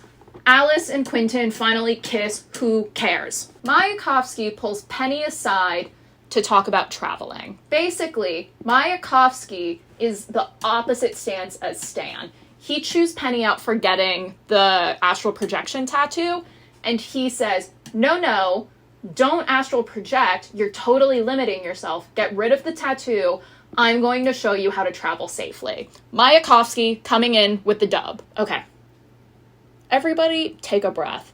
If you need to pause the video right now, this would be a great time. We're going to talk about one of the worst things that happens in the show.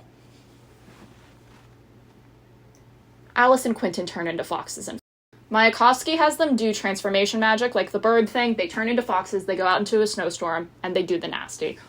Boo! Hiss! This sequence is without a doubt one of the worst things in the show, and it will come back to haunt us for seasons. Boo. Boo to you, Lev Grossman. Boo to you, I say. Towards the end of the episode, getting rid of that. Going back to this. Katie drops her mental wards so that Penny can see inside of her mind. She's finally bearing her entire soul, being completely honest with him. Mentally, because remember, he's a psychic. So he sees everything that she's been going through, immediately comforts her, immediately is like, you know what, we'll be able to fix this. We can solve this. I know that we'll be able to fix this. Like, could he ever? I am such a Penny stan, guys. I'm #1 Penny stan in the world. I'm president of the Penny stan nation. The coin purse is jingling tonight. Sorry, that was dumb. Penny thinks that if the two of them steal a bunch of cool magic from Mayakovsky, they'll be able to trade it with Marina and, like, buy Katie out of her contract, essentially. So their plan is to rob Mayakovsky and then make a break for it.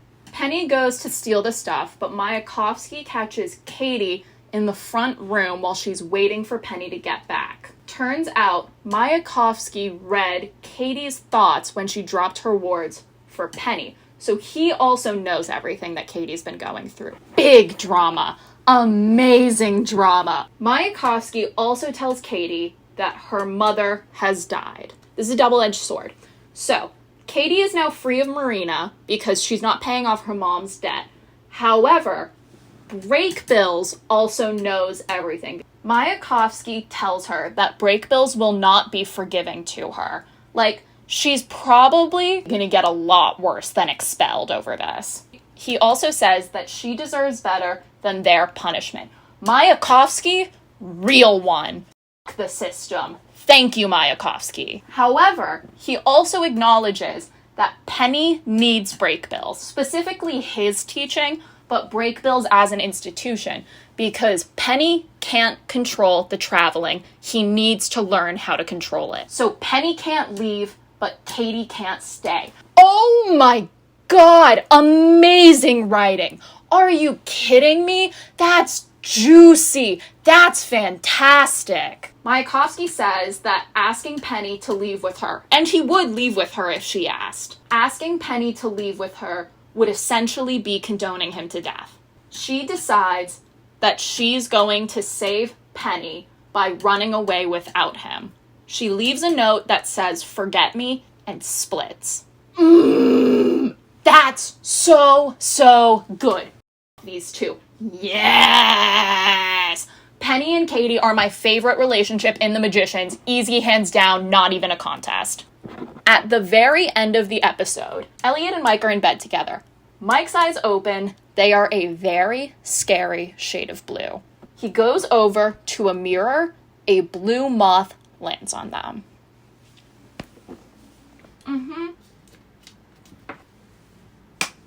So Mike's probably the beast. Yeah. Also, I know that this isn't a moth. I know it's a butterfly. I couldn't find any pictures of a blue moth. Sorry. Season 1, episode 8. Elliot and Mike are together. It's giving incompatible. Remember, Elliot is flouncy, Oscar Wilde, big city, cosmopolitan, martini man. Mike is country bumpkin, yeehaw, farmer core, Texas man. However, we do get this really minute slay of a moment. They're out in the front lawn. Elliot brings over martinis for him and Mike to enjoy. And Mike's like, "I'm sorry, I'm sort of a beer boy myself, yeehaw." And Elliot's like, "Oh, okay." He has this like tray of martinis. And that's the very second that Q and Alice get back from Breakbills South. And Q just like stumbles forward and like grabs one of the martinis off of the tray. And he's like, Oh my God, Elliot, you like always have drinks for us whenever we need them. Like, how do you do that? funny. Quentin and Alice are back. Q is very like, "So, are we gonna keep these good vibes going?" And Alice was like, "No, we were drunk on pheromones. It's never gonna happen again." Rah. Penny keeps blipping into random classrooms and other random places. The random white lady that I don't remember the name of catches him. She's like, "Hey, you need to calm down. Also, is this about Katie?" And he's like, "Who's Katie? I'd rather know about you." Deflecting. Dean Fogg makes mandatory study groups for second semester. Q maneuvers to be in one with Alice. Who cares? Penny is also in this one. Sister suffrage. Mike is being freakish. He's sleepwalking. He's in the hallway of his apartment building. He finds a rabbit, tears its head off, and bites it. Country boys make do, I guess. Tears off the head of this rabbit. He pulls a fancy schmancy knife out of it. This is called the Virgo blade. It kind of matters, but it also kind of doesn't. Julia is watching a group therapy session at the rehab, and it's giving youth pastor faith healing. She's calling bullshit. Mostly because of this guy, Richard, who's kind of giving Bible thumper, and she is not having a bar of it. Mr. Youth Pastor confronts her after the meeting and asks her about hedge witches. They kind of have a conversation. Julia's like, "I'm not religious. The youth pastor gives her a little ritual to contact a deity. She does it. It seems like it doesn't work, and then she starts floating out of nowhere. So, my queen's back on the magic.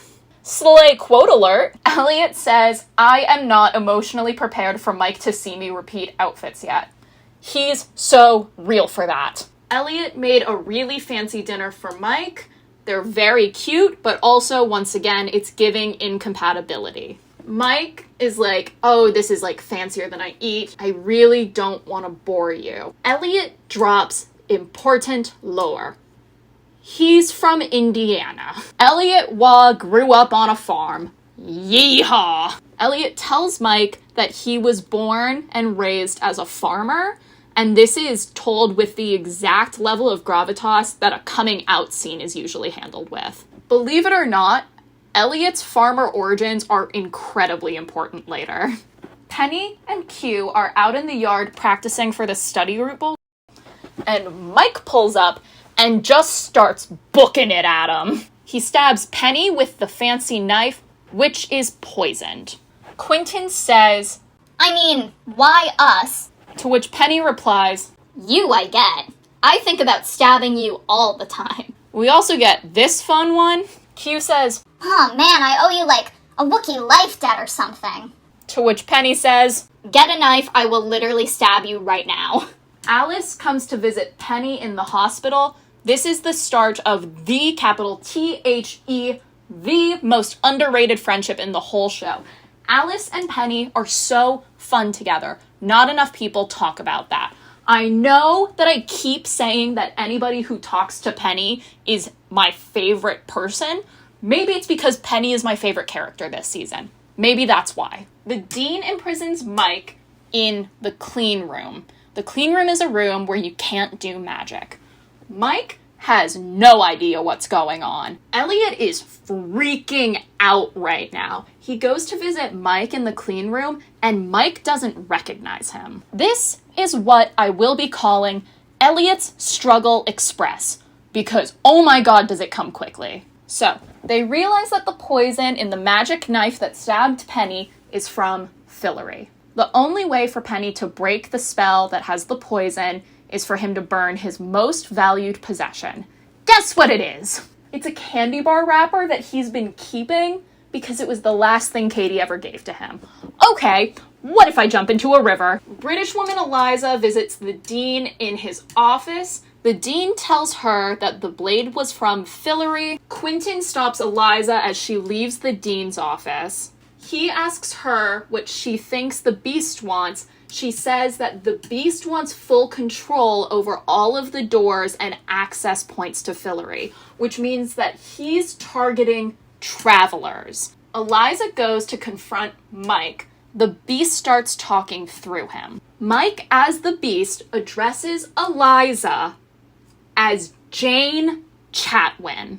Then he bodies her with a chair, killing her. He kills Eliza, escapes the clean room, fights the dean in the hallway on the way out, bodies the dean. Remember, the beast already wrecked the shit out of the dean. This round 2 is not rounding. Final girl Mike, serving Wanda Maximoff, Multiverse of Madness, is then killed by having his neck magically snapped. And who was the person who did it?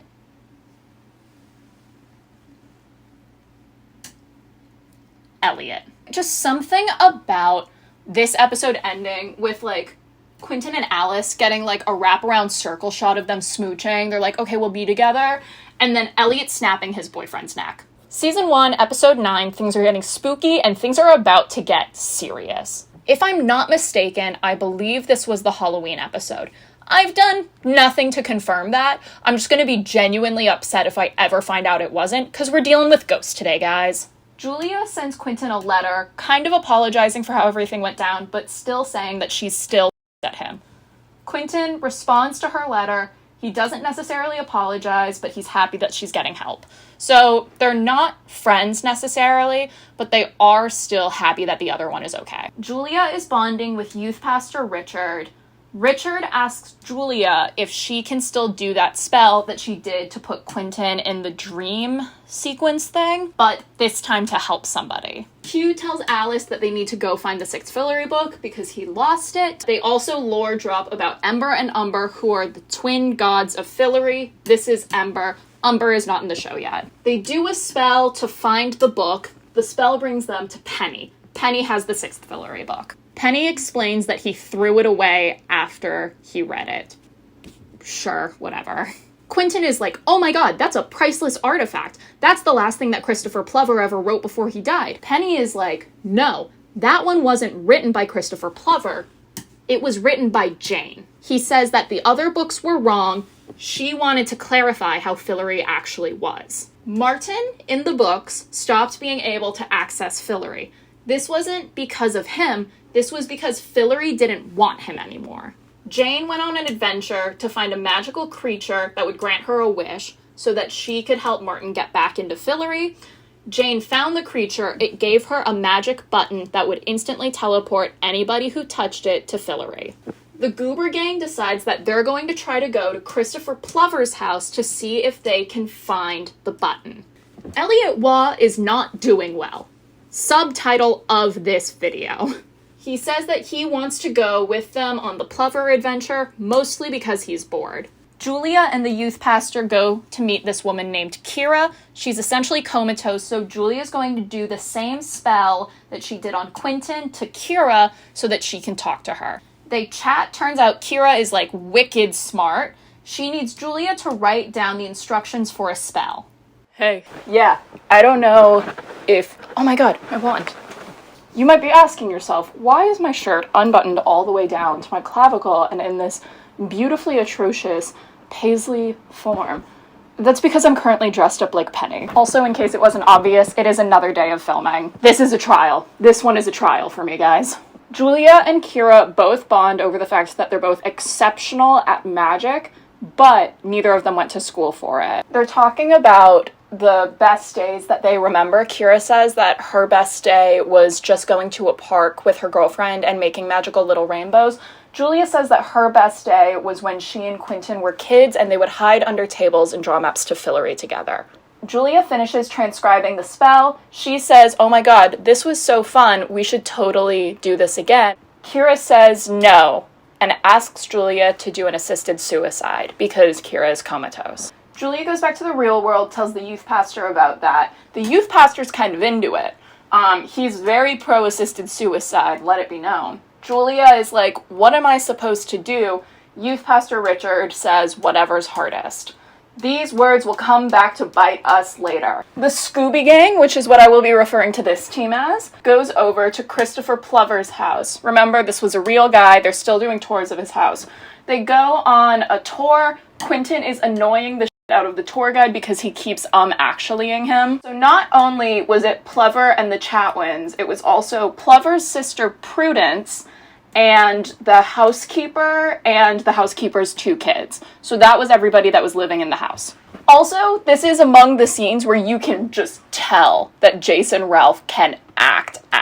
Jason Ralph, once again, eating them up. Jason Ralph is so incredible in this scene. And this entire episode, honestly, this is a very big Quentin episode. Q is obviously geeking out the entire time. Everybody is like, hey, can you calm down? Quentin is like, no, you don't understand. This book literally saved my life. So the Scooby Gang breaks into Plover's house after dark. They also find a letter from Prudence that says that Plover didn't actually die. He went missing and was declared dead, possibly in a cover-up situation. Remember, the Chatwins also went missing, which is why Prudence wanted to cover up the fact that Plover also went missing. The tour guide shows up again and tells them all to get out because something scary is happening. The tour guide hints that Plover was maybe into some dark stuff, like bad stuff. He also hints that maybe something was hidden in the writing room, and then the lights go out, and then they come back on and he's dead. Not super important, but there are freakish little ghost children. The way that ghosts work in The Magicians is it's when somebody is stuck on Earth, they kind of experience all of their time in that one location all at the same time. These kids are specifically the housekeeper's children. There's a little girl and a little boy. The little girl takes Alice and Elliot She brings them to a tea room. They do a little tea ceremony. They're tied up at the table. It's giving weird. The little ghost girl keeps saying stuff like, oh, we have to be good or she'll come get us. She'll send us to the quiet place. Whatever that means. Christopher Plover's sister Prudence shows up, Ghost Prudence, gives the little girl some more tea that has sleeping drugs in it, and kills her.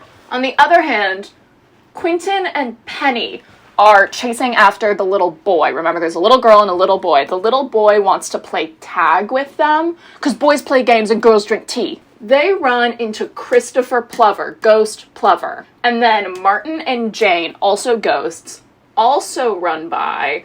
Jane sprints off, goes to Fillory. Martin can't get in. Plover sees this and tells Martin that they should go have some tea in the study. Something hinky is happening here. Penny gets kidnapped by Prudence and taken to the quiet place, which is a basement underneath the house. Basically, what we learn is that Prudence was behind the deaths of the housekeeper's kids. Okay, I've been very, tee-hee-ha-ha for this past, entire video. This one is actually serious. I'm going to be taking this one seriously. Plover and Martin are in the writing room. Quentin is watching with the little ghost boy. Jane sprints by and interrupts, but it's clear that Plover doesn't want her to be there, but Martin is trying to leave with her. Jane has the button. She whispers to Martin that he can use it to get to Fillory. He tells her not to talk about it in front of Plover, so he tells her instead to give it to the groundkeeper's son. The groundkeeper's son takes it. Martin tells him to hide it as best he can. Jane, Martin, Plover, and Prudence are in the study together. Prudence slips Jane some of the sleeping drugs that we saw earlier and leaves.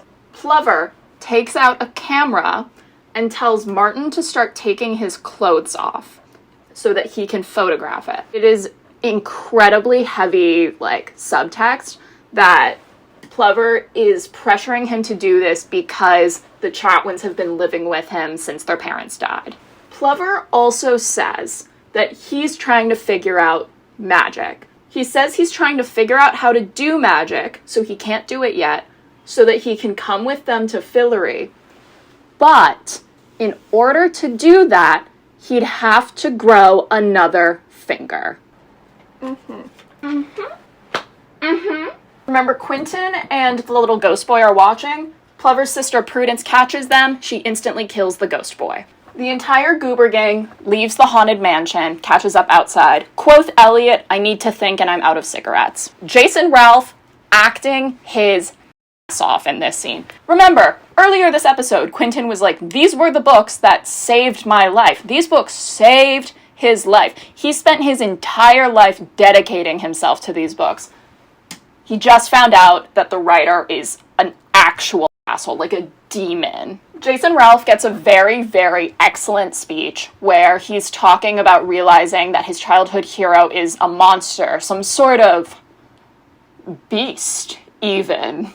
They dig up the groundskeeper's son so that they can get the button off of him. Success. They have it. It's in a little case, so nobody's touched it yet. Alice wants to go back and bury the kids. She wants to bury the kids so they'll be free of this time loop so they can stop reliving this very traumatic memory. Everybody else is kind of pushing against it, but Alice says that this is exactly the kind of thing that they should be able to fix. She and Elliot specifically start bickering. We also get the worst thing in the world, which is Quentin trying to calm Alice down by calling her Vix, as in Vixen, as in a fox.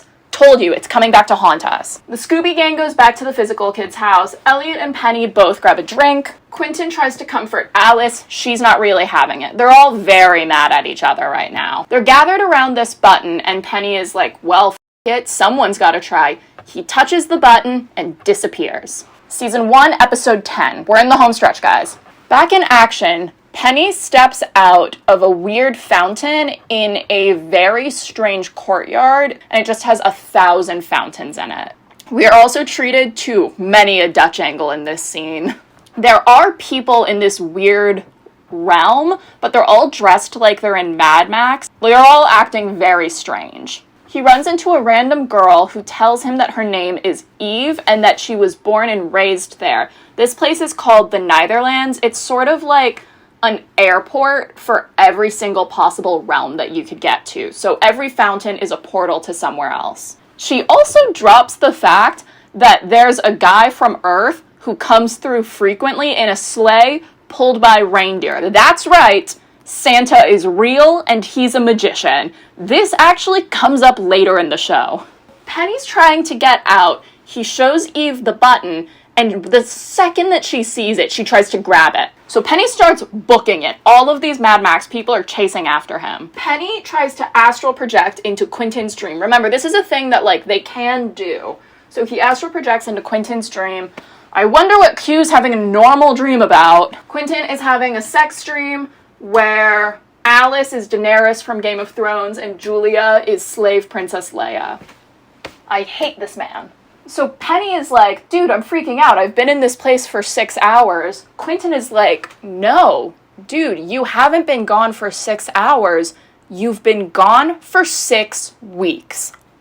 Quentin is like, why don't you just travel back? Penny is like, dog, I am in an entirely different realm. I can barely travel on Earth. I certainly can't travel from here. Quentin wakes up Alice, Margot, and Elliot to go try and help Penny. Elliot is actively tripping his balls off. He's like shattering glass by accident through magic. So Margot tells Quentin that she's not going to help with this little side quest. She's going to try to help Elliot instead. Remember, my best friend Elliot Waugh is not doing well. Penny is in the Netherlands. He basically decides that he's just going to jump into a random portal and like pray that it saves him.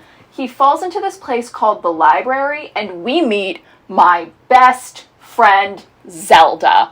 Oh my god, love Zelda. The actress is so good at playing this character. She does this little, like, walk. It's fantastic. Zelda is the librarian. She's also talking with a lot of familiarity to Penny, even though he's just met her. She's saying stuff like, you're always late, you always do this, blah, blah, blah, you always do this. Penny is like, why are the Mad Max people chasing after me? Zelda says that the Neither Locals, which is what I will be calling them, the Neither Locals are trapped in the Netherlands by the Beast. So he's kind of like the only authority that they report to. Julia's on a message board with her not cult, which remember Youth Pastor Richard introduced her to. Her handle on the message board is Vicious Cersei. I think that that's funny. The cult is going to have an in-person meeting. They're trying to do a really big spell in Julia's guest room. They're trying to summon their god. Their god is named Our Lady Underground. It's very sweet. Julia's welcoming everybody into her apartment. Like, they're all very excited to meet each other. We get introduced to them one by one. The last person to come through, Katie. That's right. Katie has joined the religion cult. I'm so happy that they decided to still include her in the season. God bless them for keeping her employed. Everybody in the cult is also really surprised because none of them knew that they knew each other. Remember, the last time that these two girls talked, Julia was with Katie's mom, and then Katie immediately got the news that her mom died. Alice says she's going to take Quentin to meet her parents, because remember, her parents are very, very good magicians, so she thinks they might be able to help. Her parents are having a toga party, a Roman festival to celebrate Venus. They're very weird, very horny, it's blah, whatever.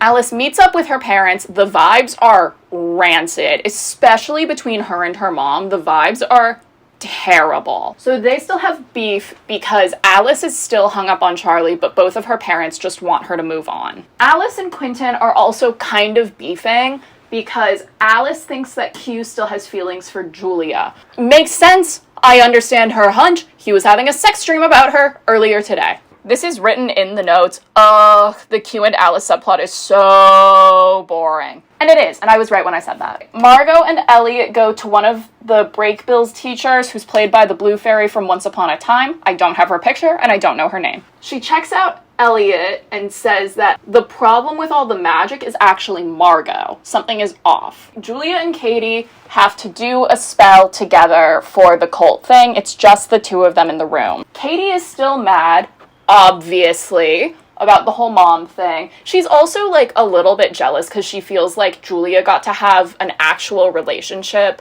with her mom while Katie was just kind of left to, like, pick up all of her messes. So I really sympathize with Katie here. They kind of bond over the fact that they're both in similar situations. You know, they both got over by break bills. They both have, like, hurt people that they love. They both feel very isolated right now, and they begin to go mega slay mode together. This is my favorite friendship of the show. I'm not exaggerating. I'm not joking even a little bit. They are both incredibly competent, but we get that, like, street smart, book smart. They're both smart in the other way as well. I really like Julia and Katie. Their friendship name, and possibly their ship name, is Best Witches. It's very cute. Katie reveals that the reason she's back in New York is because she came to kill Marina in revenge, but Richard intercepted her before she could do that, so now that's why she's turned to the gods. Penny is still in the library with Zelda. Turns out this is not a normal library with normal books. Instead, every single book in the library is somebody's life. So it's written, like, beginning to end. And this does include, like, past where they are now. So, like, Penny's book will have everything that happens after the events of, like, this episode. Zelda gives Penny copies of Martin Chatwin's pages from Martin Chatwin's book. Alice is currently in the trenches fighting for her life, trying to get information out of her mother. Oh my god, this is, like, such a boring plot line. Okay. The guy that Alice's mother tells them to talk to is from the Netherlands, and he tells them that in order to get Penny back, Alice and Quentin have to do sex magic, and they both have to come at the same time. That's the issue that they're facing in this episode. How boring. So Quentin is delusional, and he's like, yeah, no problem. I mean, we do that all the time. And Alice is like, actually, this is the real problem of the show, is that they have a bad relationship. I could have told you that 4 episodes ago. Also, Quentin drops the L-bomb. Alice does not say it back. These two are incompatible. Okay, back in the Elliot and Margot plot, thank God. They do a spell to, like, find whoever's been f***ing stuff up. They go to this random guy's house. Margot bangs on the door. Guess who opens the door? Margot. A clone of Margot. Turns out this was a guy that Margot was sleeping with a while ago, and she totally moved on, but he fell madly in love with her. So he, without her consent, made a golem of Margot, the Margolem. He made a Margolem so that he would always have Margot around, like, in his life. But it's weird, right? Because the Margolem is, like, mute and really stupid, is just, like, always happy all the time. Very, like, not like Margot. Margot is angry. Margot's actually also mad at Elliot because he's being really unhelpful in this whole scenario. She's dealing with this, and Elliot's, like, doing coke with the Margolem. I'm only reading this because it's, like, plot important. Quentin and Alice, they both come. Penny comes back. Yay. Okay? Happy to have a king back on screen. Season 1, episode 11. The gang is playing catch up. Elliot falling asleep in meetings. Not helpful. Their new plan is they are going to get a different special knife called the Leo blade. It's a blade that has enough power to kill a god. This special knife has been hidden for decades in Fillory, so their plan is to go to Fillory to find it. Also, everybody is mad at each other. Every single person is fighting with every single other person. They are all mad at each other. Alice, Elliot, and Margot do not want to throw hands with the Beast. They think that there's maybe a world in which they can just strike a deal with him. Alice and Quentin are fighting again on their way to class. They go into this classroom, and there has been a huge massacre, including Margot and Elliot, who are dead on the floor. The Beast shows up, whistling a little tune, one-shots Alice instantly. He then goes after Quentin. Quentin dies. Opening title card. Okay, everybody can calm down. It was a dream sequence. They were doing a probability spell to look into the future and see what the odds of success were if they tried to strike a deal with the Beast. What they have learned is that, without fail, in the next week, the Beast will kill them all. The only thing that gave them a shot was when they decided to go to Fillory. However, they don't know if they survived that. All they know is that they got to Fillory and then they couldn't see, like, the rest of the future. So it's the only option that they really have. Everything else will almost certainly kill them. Penny is hearing the Beast again. The Beast tells Penny that he needs to turn himself in or the Beast is going to start bass boosting his voice in Penny's mind. That's right, sister suffrage. Julia, Katie, and the cult are trying to contact a god. Julia and Katie get sent on a fetch quest to talk to some vampires to get, like, a lead or something. Julia is designated by the vampires as, quote, God-touched. That ritual that Richard gave her where she started floating, that doesn't work for everybody. She's special, okay? Something is really connecting her with the gods. She does not know what. Okay, the Scooby Gang over here have decided that they're going to try to learn how to do battle magic so that they can protect themselves from the Beast. I wish we had somebody who knew how to do battle magic. The other thing with battle magic is that it's really, really, really hard to do. That's why it's really impressive that Katie knows how to do it. Not only is it not taught in academia, it's really tough to do. It takes years to learn how to do, like, simple spells. God bless her. Margot says, why don't we just bring guns? Okay, Alice gets a call from her mom, the guy that she and Quentin talked to about the sex magic. So he's a traveler. Turns out he just killed himself because he was hearing voices. Probably the Beast. She goes to check on Penny to make sure that he's not going to do the same thing. Sister Suffrage over here leading the convent. Penny is like, I'm fine. And then the narrator comes on and goes, he was not in fact fine. Alice decides it's going to be her little mission to help Penny. Again, I really, really like Alice and Penny as friends. I think that they're very, very fun together. I think that they're both incredibly stubborn, and I like that, but they also have that, like, book smart, street smart, timid, obnoxious. Love. Chill vibes only. I would kill her if I was in a group project with her. Penny decides to go visit my man Stan, the traveler who's very anti-traveling, to see what his take on it is. Stanley says that the Beast is also in his head and knows about all of his relatives. Penny is like, oh my god, what are you going to do? Stan is like, don't worry, I know a way the Beast will never get me. Shoots himself. Very traumatizing. Very bad for Penny. Very bad. The Beast is threatening in Penny's head to kill the girl in the dungeon. She's sobbing in his head 24/7. My man cannot catch a break. Penny is actively popping every single pill, downing every single drink he sees, very Elliot Waugh coded. Just on one. Truly, truly on one. And one thing about me is I love a character who is actively going through it. Quentin and Alice go to Penny because they want to find Katie so she can tell them how to do some battle magic. They do a mirror spell to find Katie. It's a mirror in Julia's apartment. So they know that these two know each other. They don't know how, but they know that they're together. Penny catches exactly one glance at Katie, dips immediately. I love them. The Goober Gang goes to visit Katie at Julia's apartment. Katie says that most people can't even do battle magic point blank. The only reason that she knows how to is because she was studying for literal years before Breakbills. Remember, she was raised with hedge witches. So yeah. You can say that my best friend Katie is the baddest. Katie does say that there's kind of a cheat code that they can do, and she gives them these charms. These are called anti-emotion bottles. It basically takes all of the emotion out of you and literally bottles it up. Oh my god, wonder what it's a metaphor for? Because you need to be, like, perfectly serene when you're doing battle magic. She also says they should not use them. They should be a last resort thing. Quentin tells Katie that he still cares about Julia and asks how she's doing. Katie says that Julia's doing okay. Katie asks Quentin how Penny's doing. Remember, they have not been in contact. Katie's trying to convince Penny that she, like, abandoned him so he doesn't try to follow her. This is in the notes. Quentin says he's extra broody, he's like a cockroach, he'll survive the nuclear winter, and then it is a hard cut to Penny on the floor doing like 900 drugs at the same time. Penny passes out / overdoses. Alice finds him and gets him help. The white lady that Penny slept with, I think I maybe forgot to mention that they slept together. They slept together.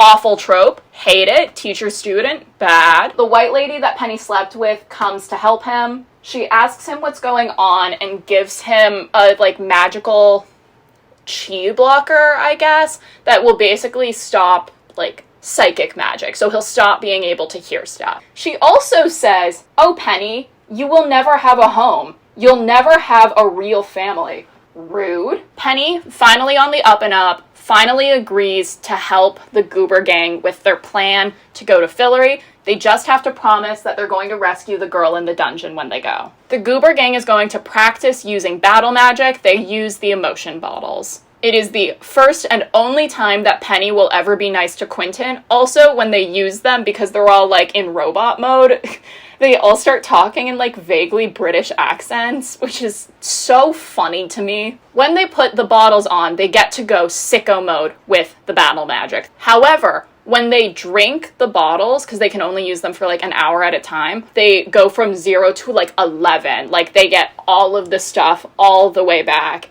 all at the same time. In a genuinely harrowing moment, Margot is in actual tears because she just got all of her emotions from the past hour back. She asks Elliot why they're not friends anymore, and Elliot, complete deadpan, goes, "We're best friends." This is Elliot at a 10.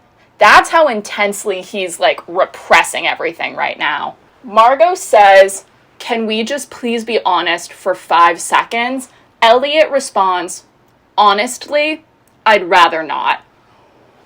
Oh, it's bad. They're going through it. These two are, like, so fun, flirty, cutesy vibes, and then the second that Margot tries to have, like, a normal conversation with Elliot, he's like, "No, you're not being fun right now." Ooh, it hits me where it hurts. Richard and the God Squad are determined to summon this goddess. The vampires earlier told Katie and Julia that the gods have, like, long since abandoned everybody on Earth. Julia tries praying to Our Lady Underground, and it works. She hears from her. So she's, like, convinced. So Our Lady Underground shows up to Julia in a dream. She says that she's not dead and gives her a map to a guy that will show the way if Julia brings him 3 gifts. It's a weird fetch quest. They're trying to stretch out this plot line until, like, we're ready for the season finale, I think. Alice thinks it's a bad idea to use the emotion bottles. She thinks that they can figure out how to do battle magic without them.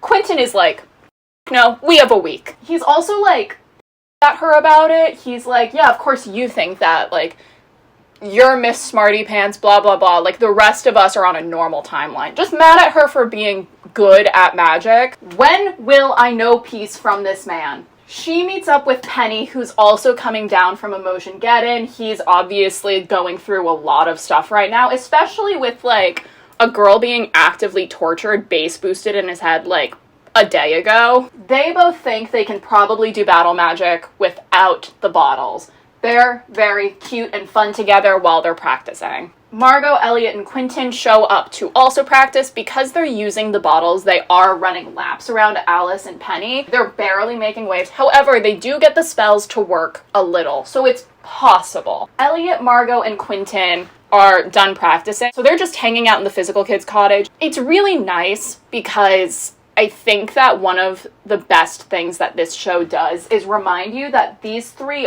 are friends. I think that that might be a hard sell to some people because obviously Margot and Elliot are, like, so different from Quentin. You can really tell that, like, Elliot and Margot do like Quentin and they like having him around.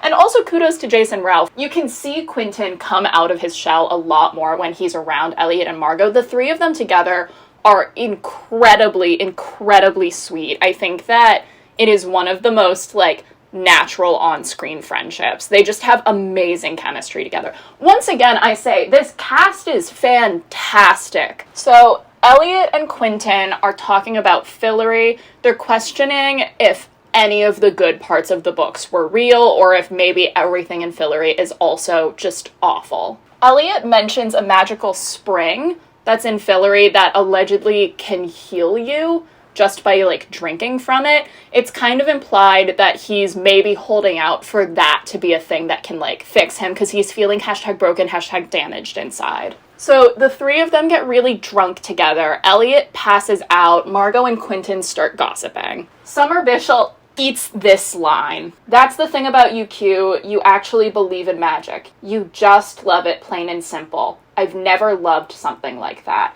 Why am I crying? It's what I was talking about earlier, why Margot and Elliot really like Quentin. You can just tell that, like, They really enjoy having somebody who's like so optimistic around. Cut to the next morning. Quentin wakes up. He's in bed with Elliot and Margot, and the three of them are naked. That's right, they had a threesome. Were you moved?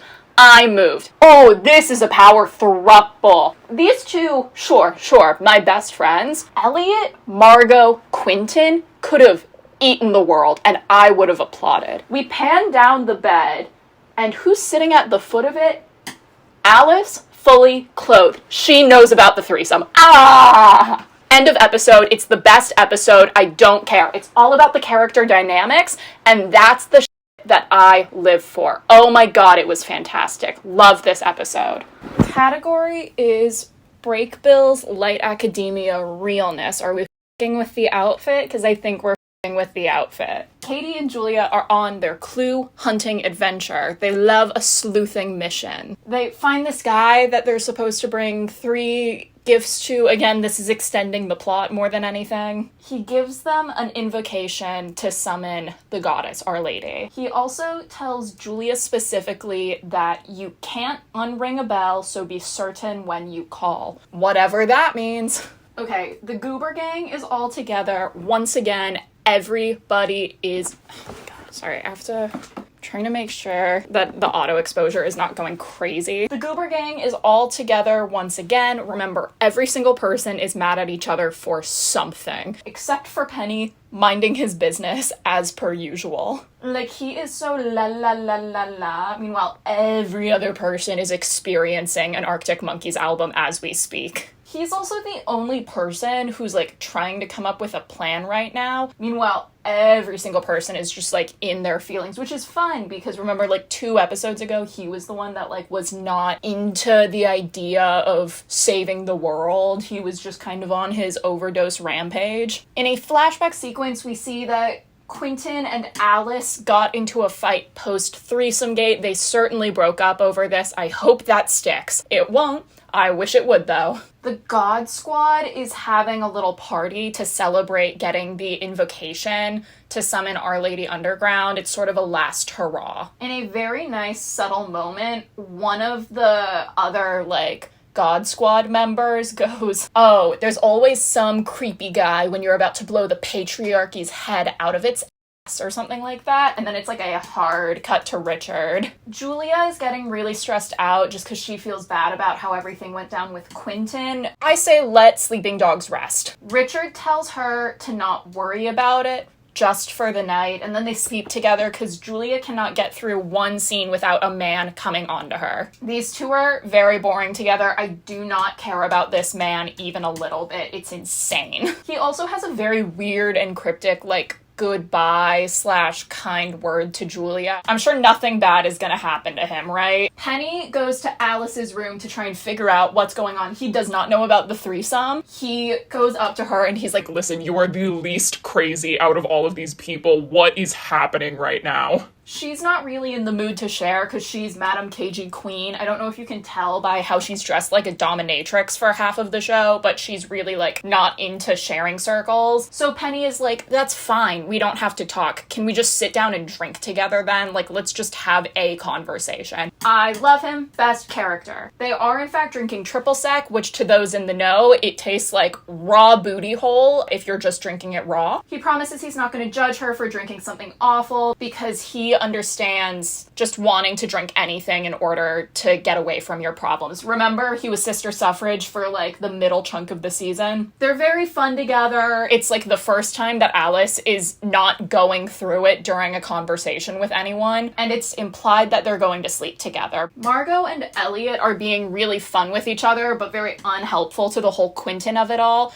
Margot is saying, like, oh, you don't get to be mad with me because I slept with you. You're welcome for me sleeping with you. Quentin is being especially at them because Elliot in particular feels like no remorse over the situation, even though, like, it did completely ruin his relationship with Alice. And good for them, I say. I wish the 3 of them got together instead. Quentin goes to Alice's room to apologize. He hears her and Penny sleeping together. And you know what? In a perfect world, those things would have stuck. I wish Alice and Penny had gotten together after this, and then Margot, Elliot, and Quentin had just all gotten together. It would have made my life so much easier. He confronts her after the fact.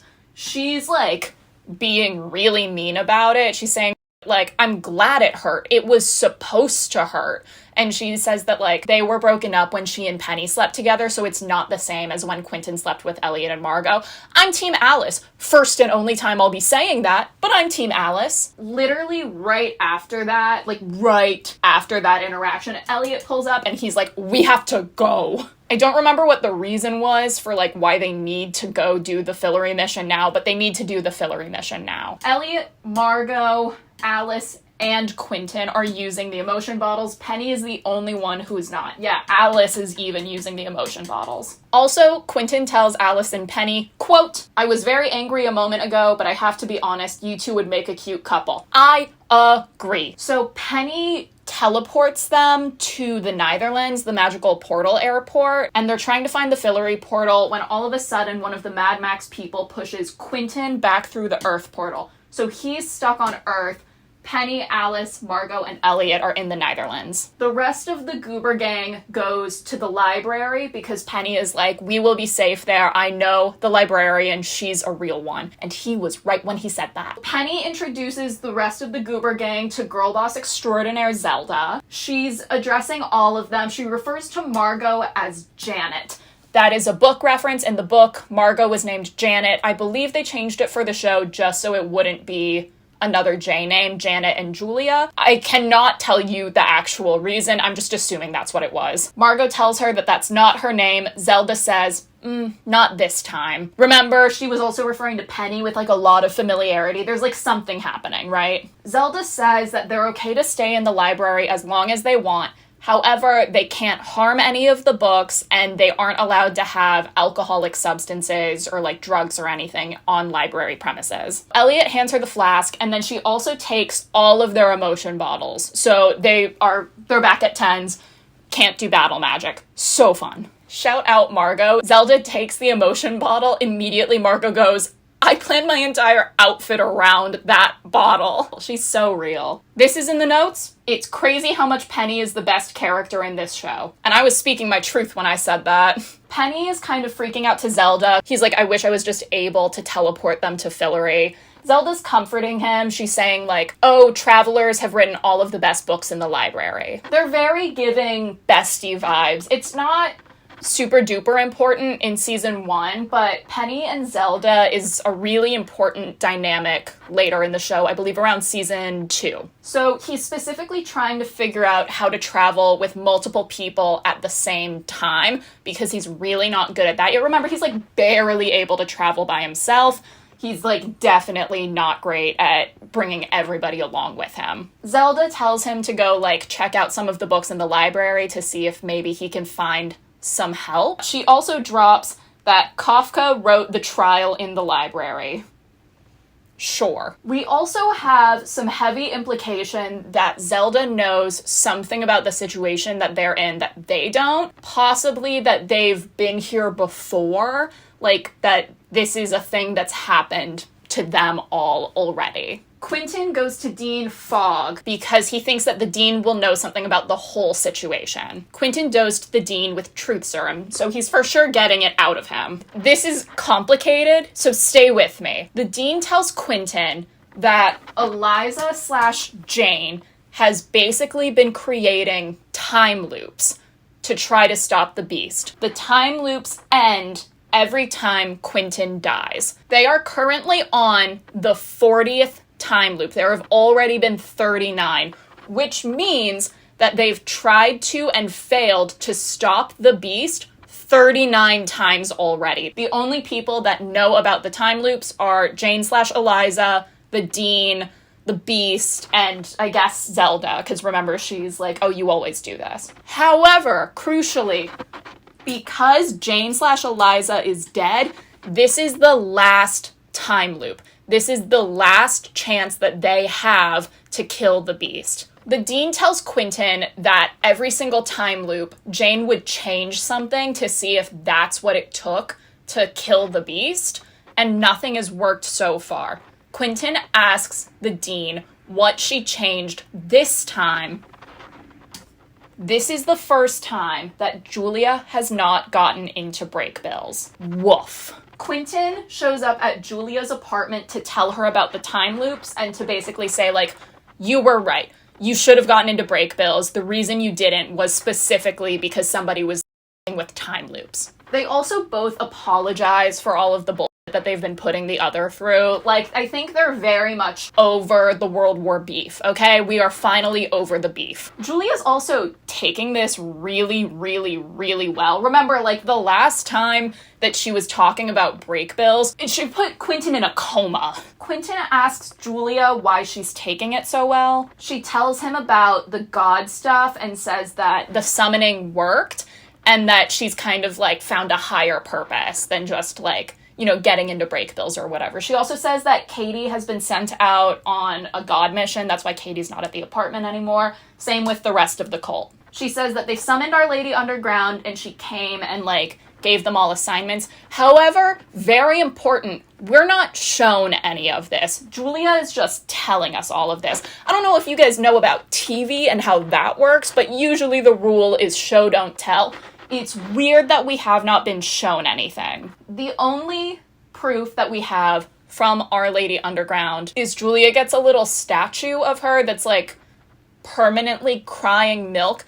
It's a very weird little totem, but it's radiating, like, really, really powerful god magic. So there's at least some proof. Julia also says that one of the cult members wanted to summon Our Lady so that she could cure their cancer, and it, like, worked, which immediately, like, sirens in Q's head, because he's like, no, no, no. I spent a whole episode trying to figure that out. Like, magic can't solve cancer. And Julia's like, yeah, it can. I watched it happen. So Quentin is asking Julia for help trying to find a way to fill her. He's trying to just meet the rest of the Goober gang there. Julia gets super duper excited. Turns out she, like, saved the table that they used to draw little fillery maps on. It's very cute. This is not the same Julia as the beginning of the season. She's embracing this, like, whimsy. Julia also says that the mission that she was assigned from Our Lady Underground was to, quote, find an entirely new kind of magic. So she thinks that maybe the Fillory mission trip is part of that. So that's why she's so gung-ho about going. Quentin theorizes that the easiest way for them to get to Fillory without a traveler is to go back in time to when the Chatwins were alive and go through the door that they went through to get to Fillory. So to follow them in. Julia thinks that that would just mean that they would be stuck in past Fillory, so they'd still have to wait, like, 40 years or whatever to meet up with the rest of the Goober gang, but Quentin reminds Julia about the Watcher Woman, who was the villain in the Fillory books, and says that she has, like, really strong time magic, so if they find her, she can just shoot them forward to when they need to be there. Julia has an alumni key to get into break bills. I don't remember how she got it. I think she maybe stole it from Marina. She says that they need to go back to break bills to get something for the time magic. They go to break bills and they get this thing called a time bridge, which is essentially a time traveling machine that can only go to one specific time and place in all of history. So you don't just get to go to whenever and wherever you want. When you build it, it's only going to one specific location. This one was going to World War II London because a group of students wanted to go back and see if they could kill Hitler. And it's revealed that Hitler was a battle magician and he killed them. There's a lot to unpack there. Back in the library, Elliot once again going through it, as is tradition. Elliot finds Mike's book and he just starts burning it. He's just, like, so distraught about it. And because he hurt the book, Zelda kicks him, Margot, Alice, and Penny all out of the library because they broke, like, one of the 2 rules that she had. So they're all back in the Netherlands. So they think they're gonna try to just go back to the Earth Fountain, regroup, and go from there, but it's blocked off by the Mad Max people. So they're just kind of, like, running around trying to figure out what to do, and we get introduced to an MVP of the show. Ooh, Josh Hoberman. So Josh takes them to his, quote, interdimensional weed farm. Everybody is like, Josh, what are you doing here? Turns out He was part of the missing third-year Breakbills class. He has been stuck in the Netherlands for 2 years at this point. He thinks he's only been there for a couple of weeks. This is when we finally find out what happened to that third-year missing class. So, Victoria was in that third-year class.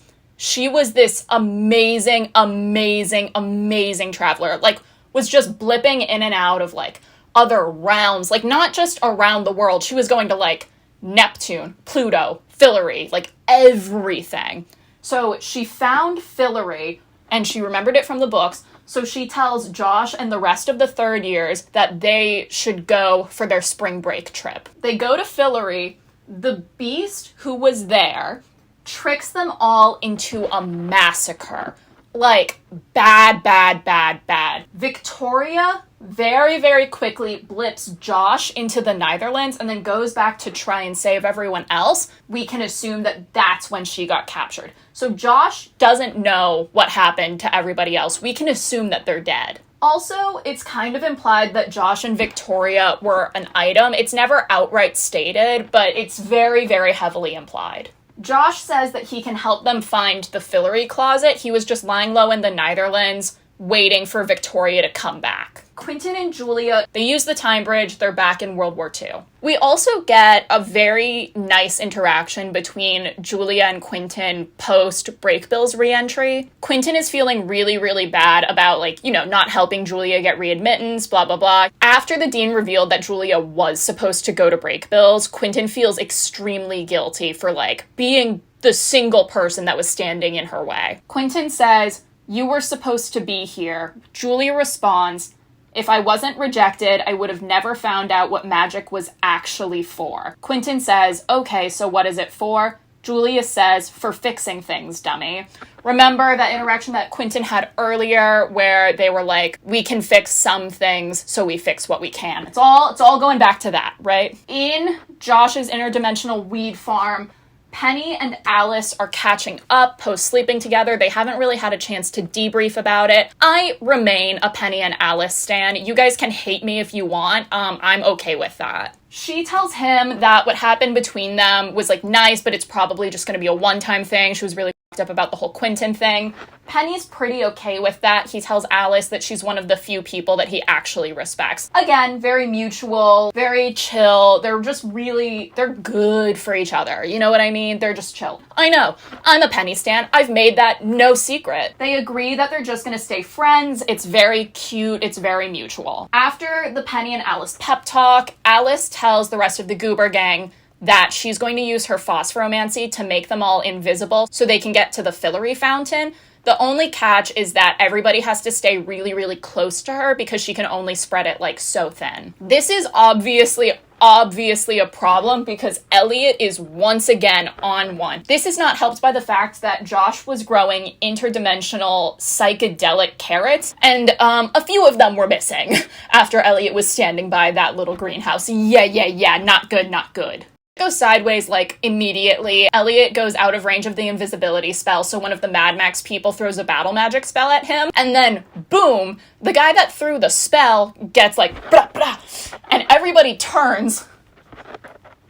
Margot brought a gun. She says, "Yeah, I brought a gun. Thank you, Margot." In my opinion, one of the most iconic moments of all of the magicians. Margot brought a gun. They all managed to get to the Fillory fountain. Penny straight up killed somebody on the way, but it's fine. Quentin and Julia go back in time. They follow Jane Chatwin into Fillory. It is a very, very sweet scene where you see them finally make it to Fillory. Like, the two of them just start geeking out. It's very, very endearing. End of episode. Okay, season 1, episode 13. This is done within the narrative framework of Q writing the next Fillory book. So we get a Fillory lore dump. Fillory was created by two gods, Ember and Umber. They are twins. Ember is the god of chaos. Umber is the god of order. Quentin and Julia are specifically trying to find Ember. Also, on the subject of random Fillory lore, the air is 0.2% opium. Sure. There's also, like, a very, very cute scene. Quentin and Julia realize that because they're, like, f***ing around with time magic, they actually have a cameo in the Fillory books as, I believe the character names are the Fool and the Witch. It's very cute. They're really excited. They got to be part of the Fillory books. It's very, very sweet. They also realize that somebody followed them into Fillory, Martin Chatwin.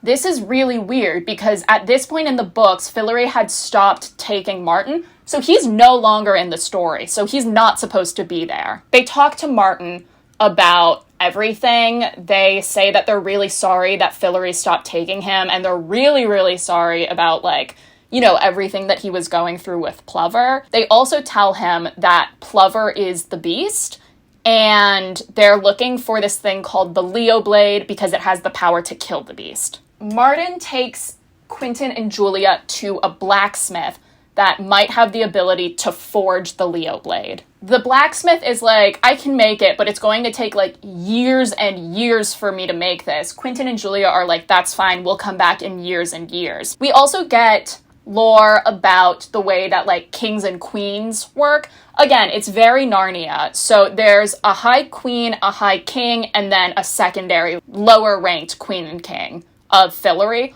All four of those people have to be from Earth. So Quentin and Julia are like, okay, that's probably going to be us in however many years. So they make a deal with the blacksmith. In exchange for making the Leo Blade, one of the kings of Fillory, remember there's going to be two, will marry his daughter. So she'll be married into the royal lineage. They also find the Watcher Woman, who turns out to be Eliza/Jane Chatwin. Older Eliza. Like, older Jane, not younger Jane. Time magic is f***ing with everything, guys. It's really, really complicated, but basically, in Fillory, Jane is living inside of a time bubble, and if she leaves that, then she'll die. So this is the only place where she'll remain alive, just like her house. Quentin explains that on Earth, Eliza is already dead, which makes this the final time loop. Jane also freezes Julia in time, briefly, to have, like, a private conversation with Quentin. She says that Julia's memories of Our Lady Underground, the goddess that they summoned, are fake. What she's remembering didn't actually happen, and the memories that are there are probably done by a hedge witch. She doesn't know what they're covering up, only that it's not good. Jane then sends Quentin and Julia fast forward in time in Fillory to what modern day would be so that they can meet up with Penny, Alice, Margot, and Elliot. Everything is significantly worse because the beast is in control. They get an enchanted letter from Elliot that was enchanted to find them if they ever got to Fillory. I will read it to you now. Enchanted this to find you if you got here. There's a map that will show you where we are. Hope you're safe. Margot being such a bitch right now, SMH. This show is so silly. There's also a running bit in the Fillory plotline that the animals are all anthropomorphic, which means that even though they're animals, they talk and they act like humans. So they meet up with the rest of the Goober gang. Elliot is doing shots with a dog. They decide to go find the knife maker to get the Leo Blade. On their way to find the knife man, they find Martin Chatwin's grave. So Martin Chatwin has died.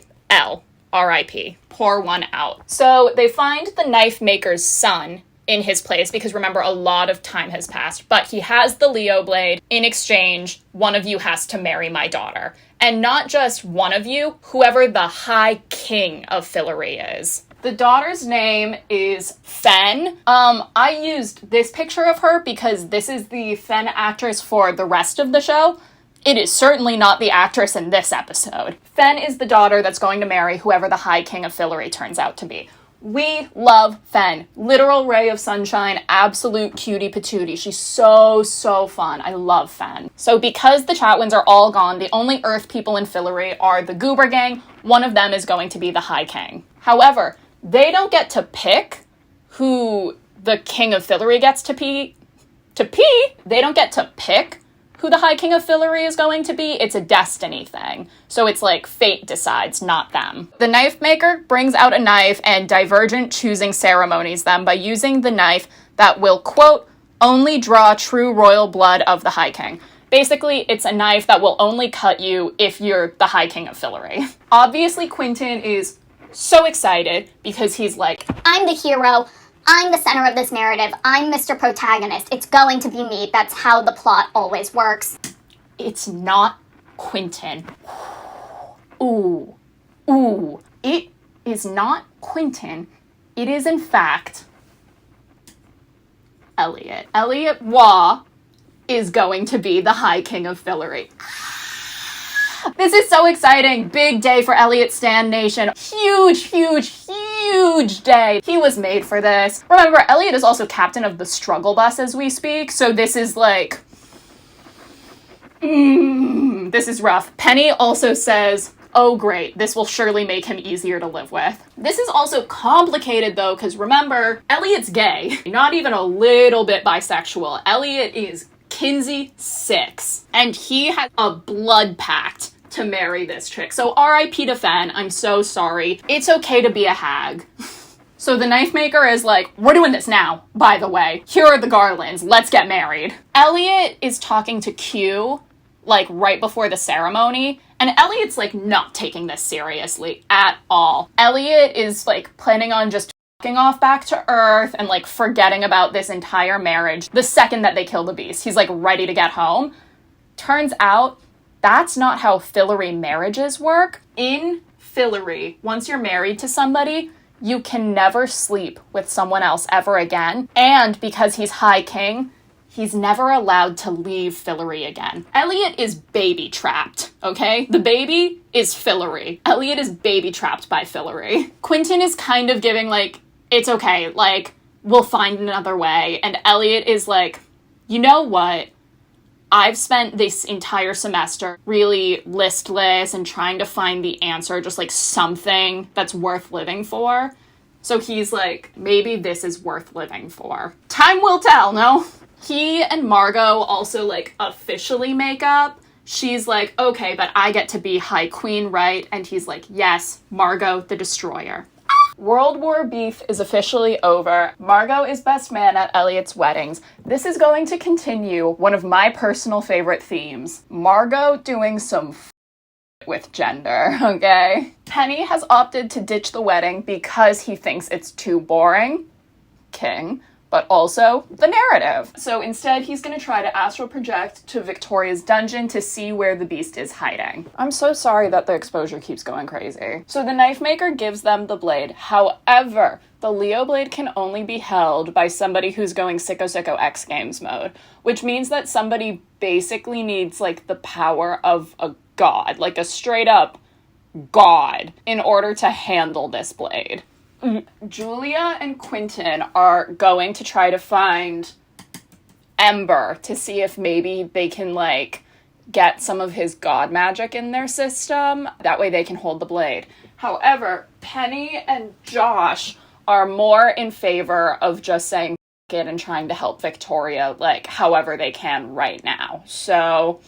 some infighting. Also, Elliot is now basically written out of the plot for off-screen marriage stuff. This is going to carry over into season 2 a little bit, unfortunately. This is where we're getting to the meat, guys. So the Scooby Gang, minus Quentin and Julia, go to the Beast's castle to rescue Victoria. The castle is invisible for, quote, budget reasons. Penny and Alice break into the castle to rescue Victoria, but she says that there's somebody in the cell next to her that also needs to be rescued, so they're gonna go do that as well. They go to the next cell over.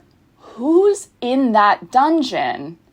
Christopher Plover, the writer of the Fillory books. That means he's not the beast. Oh, that's crazy. They're talking to Plover, and Christopher Plover reveals who the real beast is. Who is the beast? Take any final guesses. Martin Chatwin. Martin Chatwin is the beast. Ooh.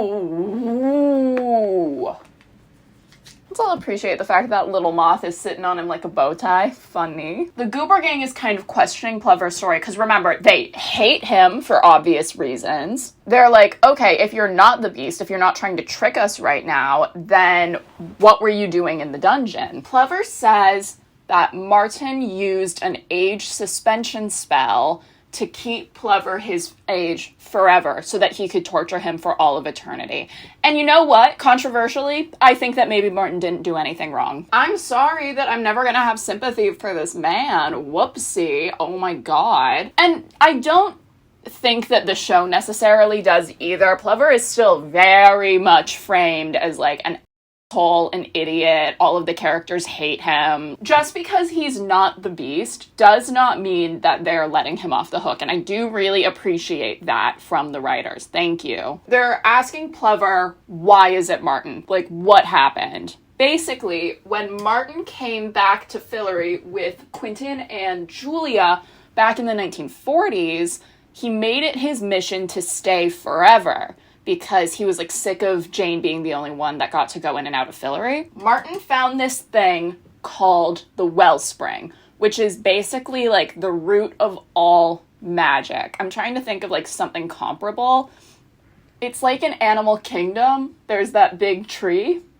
Yeah, that's the Wellspring. The Wellspring is like the source of all magic. And Martin was just taking sips. Martin was just like raw dogging that. No stevia, no Crystal Light watermelon flavoring, just pond water, just knocking it back.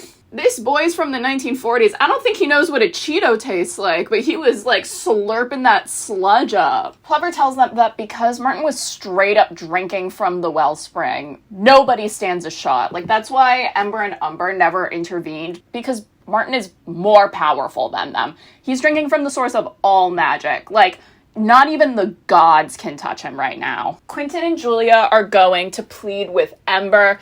Ember says, oh, this is fun. You guys are usually dead by now, which means that he knows about the time loops. We also get the tragic backstory. Apparently, the Beast lured Ember and Umber into a trap which killed Umber. So Ember has, like, no love for the Beast, right? Quentin also chews Ember out for being whiny and a baby and, like, not even trying to, like, save Fillory, even though he's their god. Which I think is a really, really nice full circle moment for Quentin, because, like, he's finally got that spark back, you know what I mean? Like, finally Quentin has something that he cares about, you know? Quentin tells Ember that he loves Fillory, that he will do anything to save Fillory, even if that means going toe-to-toe with the Beast.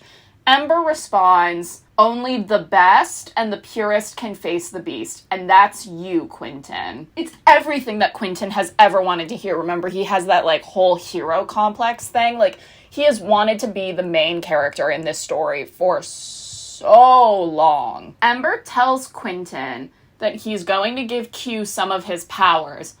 However, the way that Quentin gets these powers is so silly and so The Magicians. Ember hands Quentin a vial of his jizz, and he's like, drink this when you're ready. Like, I don't even have a joke for that. I don't know what to do with that information. There's just so much to unpack there. Also, because, make no mistake, Ember is fucking evil. He removes the mental wards in Julia's mind that have been, like, hiding her memories. Julia turns into a wreck 0 to 100. So they travel back in silence, but eventually Julia tells Quentin what actually happened at the summoning circle. Again, this is one where I'm not going to be making jokey jokes because it's very serious, and I'm not going to lie, it's one of the most, like, haunting pieces of television I've ever seen in my life.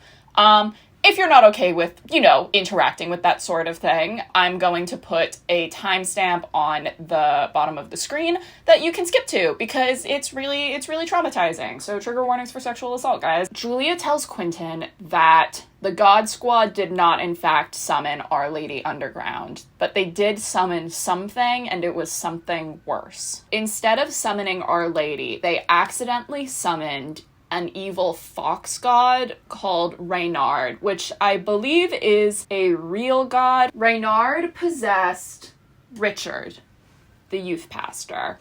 So Richard is effectively dead. All that's there is Reynard. Reynard kills basically everybody in the cult except for Julia and Katie. He sexually assaults both of them, and then he leaves. After everything goes down, I believe that Katie dips. Julia goes to Marina and asks her to do the spell that she did on Julia's boyfriend to erase Julia's memories. So Marina was the one that put the, nice summoning fake memories in her head instead. For all of her issues, for all of the beef that they've had, Marina is a mega real one in this situation. Quentin says that he will do whatever Julia needs in order to make her feel better. Julia says that the only thing she wants is to kill Reynard. Keep that in mind.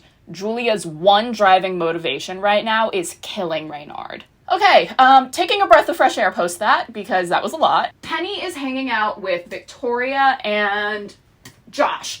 Victoria teaches Penny how to travel with people, so congrats guys, we have unlocked the fast travel capability. Josh and Victoria then immediately proceed to bail and get entirely written out of the plot. So, like I said, this entire episode is framed within the idea of Quentin writing the next Fillory book. Direct quote, "I'm writing this down because I didn't know much. I just knew I'm the hero of this story." Again, the whole, Quentin needs to be the hero thing. However, in a moment of true divine clarity, Quentin realizes that he is not the final girl. No, no, no. The person that is actually the hero of this story, maybe not the main character, but certainly the hero, is Alice. Again, Alice is confirmed best magician on the show, not even a shot, hands down, never been a contest. And God bless Quentin for finally becoming a feminist. He says, you know what, Alice, you're a better magician. He says, you know what, Alice, you're a better magician than me. You should be the one to do this. We need all hands on deck. Thank God. Thank God. Finally, a Quentin that I can root for. In the notes, this is kind of the legend power move. I have literally never supported a character decision more. This also means that Quentin and Alice are now back to being on pretty good terms. Because remember, her whole thing is that she's worried that, being the best magician will affect her relationship with the people around her. And he's finally gotten it in his head where he's like, you know what? It doesn't affect me. I've grown. Alice drinks the splooge. Alice Quinn goes on X Games mode. Yeah. Final confrontation with the Beast, okay? This is it, guys. This is it. Final fight. They go to the Beast's lair, which is a shack that's been built around the wellspring. So we get there. The Beast finally reveals his face. It's Martin, but adult Martin. Quentin tries to distract the Beast while Alice gets ready. However, Alice fumbles the bag. The blade falls. In response, the Beast knocks everybody out. Penny in particular gets mega fucked because the Beast cuts off his hands. It's getting serious. The Beast is about to kill Quentin. The blade is scattered on the floor. Penny's hands are cut off. The rest of the gang is knocked out of commission. The Beast is about to make that final strike when suddenly a hand picks up the Leo blade. And it's not Alice. It's Julia. She puts the Leo blade right at the Beast's throat, and we find out why Julia can hold the God Mode magic blade. When Reynard sexually assaulted her, she got pregnant, which means that Julia has God magic in her system. Julia does not kill the Beast. No. Julia says, I know you killed Umber. I have another god I need you to kill. They blip out. End of season. Oh my god, guys. Oh my god, it's serious. Oh, okay. Name a better on-screen betrayal than Julia. Oh, is baby gonna say Reigns of Castamere? Is baby gonna say The Wed Wedding? Oh, shut up. You've never seen real TV. Ooh. Because here's the thing, right? I know that 1,000 people decided to hate Julia Wicker for that move. And unfortunately, you cannot count me among your ranks. While I do personally believe that Katie is president of the Struggle Bus and Penny is mayor of Struggle City, I do think that Julia is vice president commander-in-chief of the United Struggle Nations. It's that thing I was talking about earlier when she locked Q up in the coma mental ward. Julia does shit that is definitely not for the greater good, certainly selfish, certainly even evil, but you always understand and sympathize her motivations. This being the biggest one of all. Never have I ever supported a character just totally betraying the team like that. It'll happen again later in the show, and we'll talk about it then, but this is the one for me. Like, this is the one. Guys, that was season 1 of The Magicians. Like, we did it. It only took 9,000 days of me recording. What else can be said, right? What else can be said? Elliot, president to me. Margot, God, they put her in some outfits. Alice, congrats, queen, you made no noise, no impact. Katie, love of my life. This is the most Katie content we will ever get. So if you want to go and watch season 1 of The Magicians, just know that she's being unfairly put towards the front. Julia, you know what? I still remain, like, pretty neutral on Julia as a character. But Julia, you know, impact and noise. What can be said about Penny that hasn't already been said? Certainly my favorite this season. Not even a question, not even a little bit of a competition. And Quentin, you know what? Going back and rewatching this series from the beginning really makes me appreciate the journey that Quentin goes on. I was doing a casual perusing of the Magicians forums. People are very, very, very fiercely protective of Quentin because some bull goes down later in the show that involves him. And I don't know if people would care that much about him if he didn't start as this maybe not necessarily unlikable, but certainly hard to root for character, like very like Star Wars Game of Thrones neckbeard vibes. And you know what? Like, he grows into genuinely one of my favorite characters in television. That's fabulous writing. That's impressive. That's amazing. I'm not gonna lie, I had a lot of fun making this. This is a birthday present for my roommate, Katherine. Everybody wish Katherine happy birthday, but this was really fun. Who knows? Maybe for Christmas, I'll gift her season 2. If I can leave you with one parting thought, watch The Magicians. Everybody should watch The Magicians. I think that it is a criminally underrated show. I know very few people in my life who have seen it, and I wish that number was higher. So, if you enjoyed this, go watch SyFy's The Magicians. Last I checked, it was on Netflix. Okay. Bye!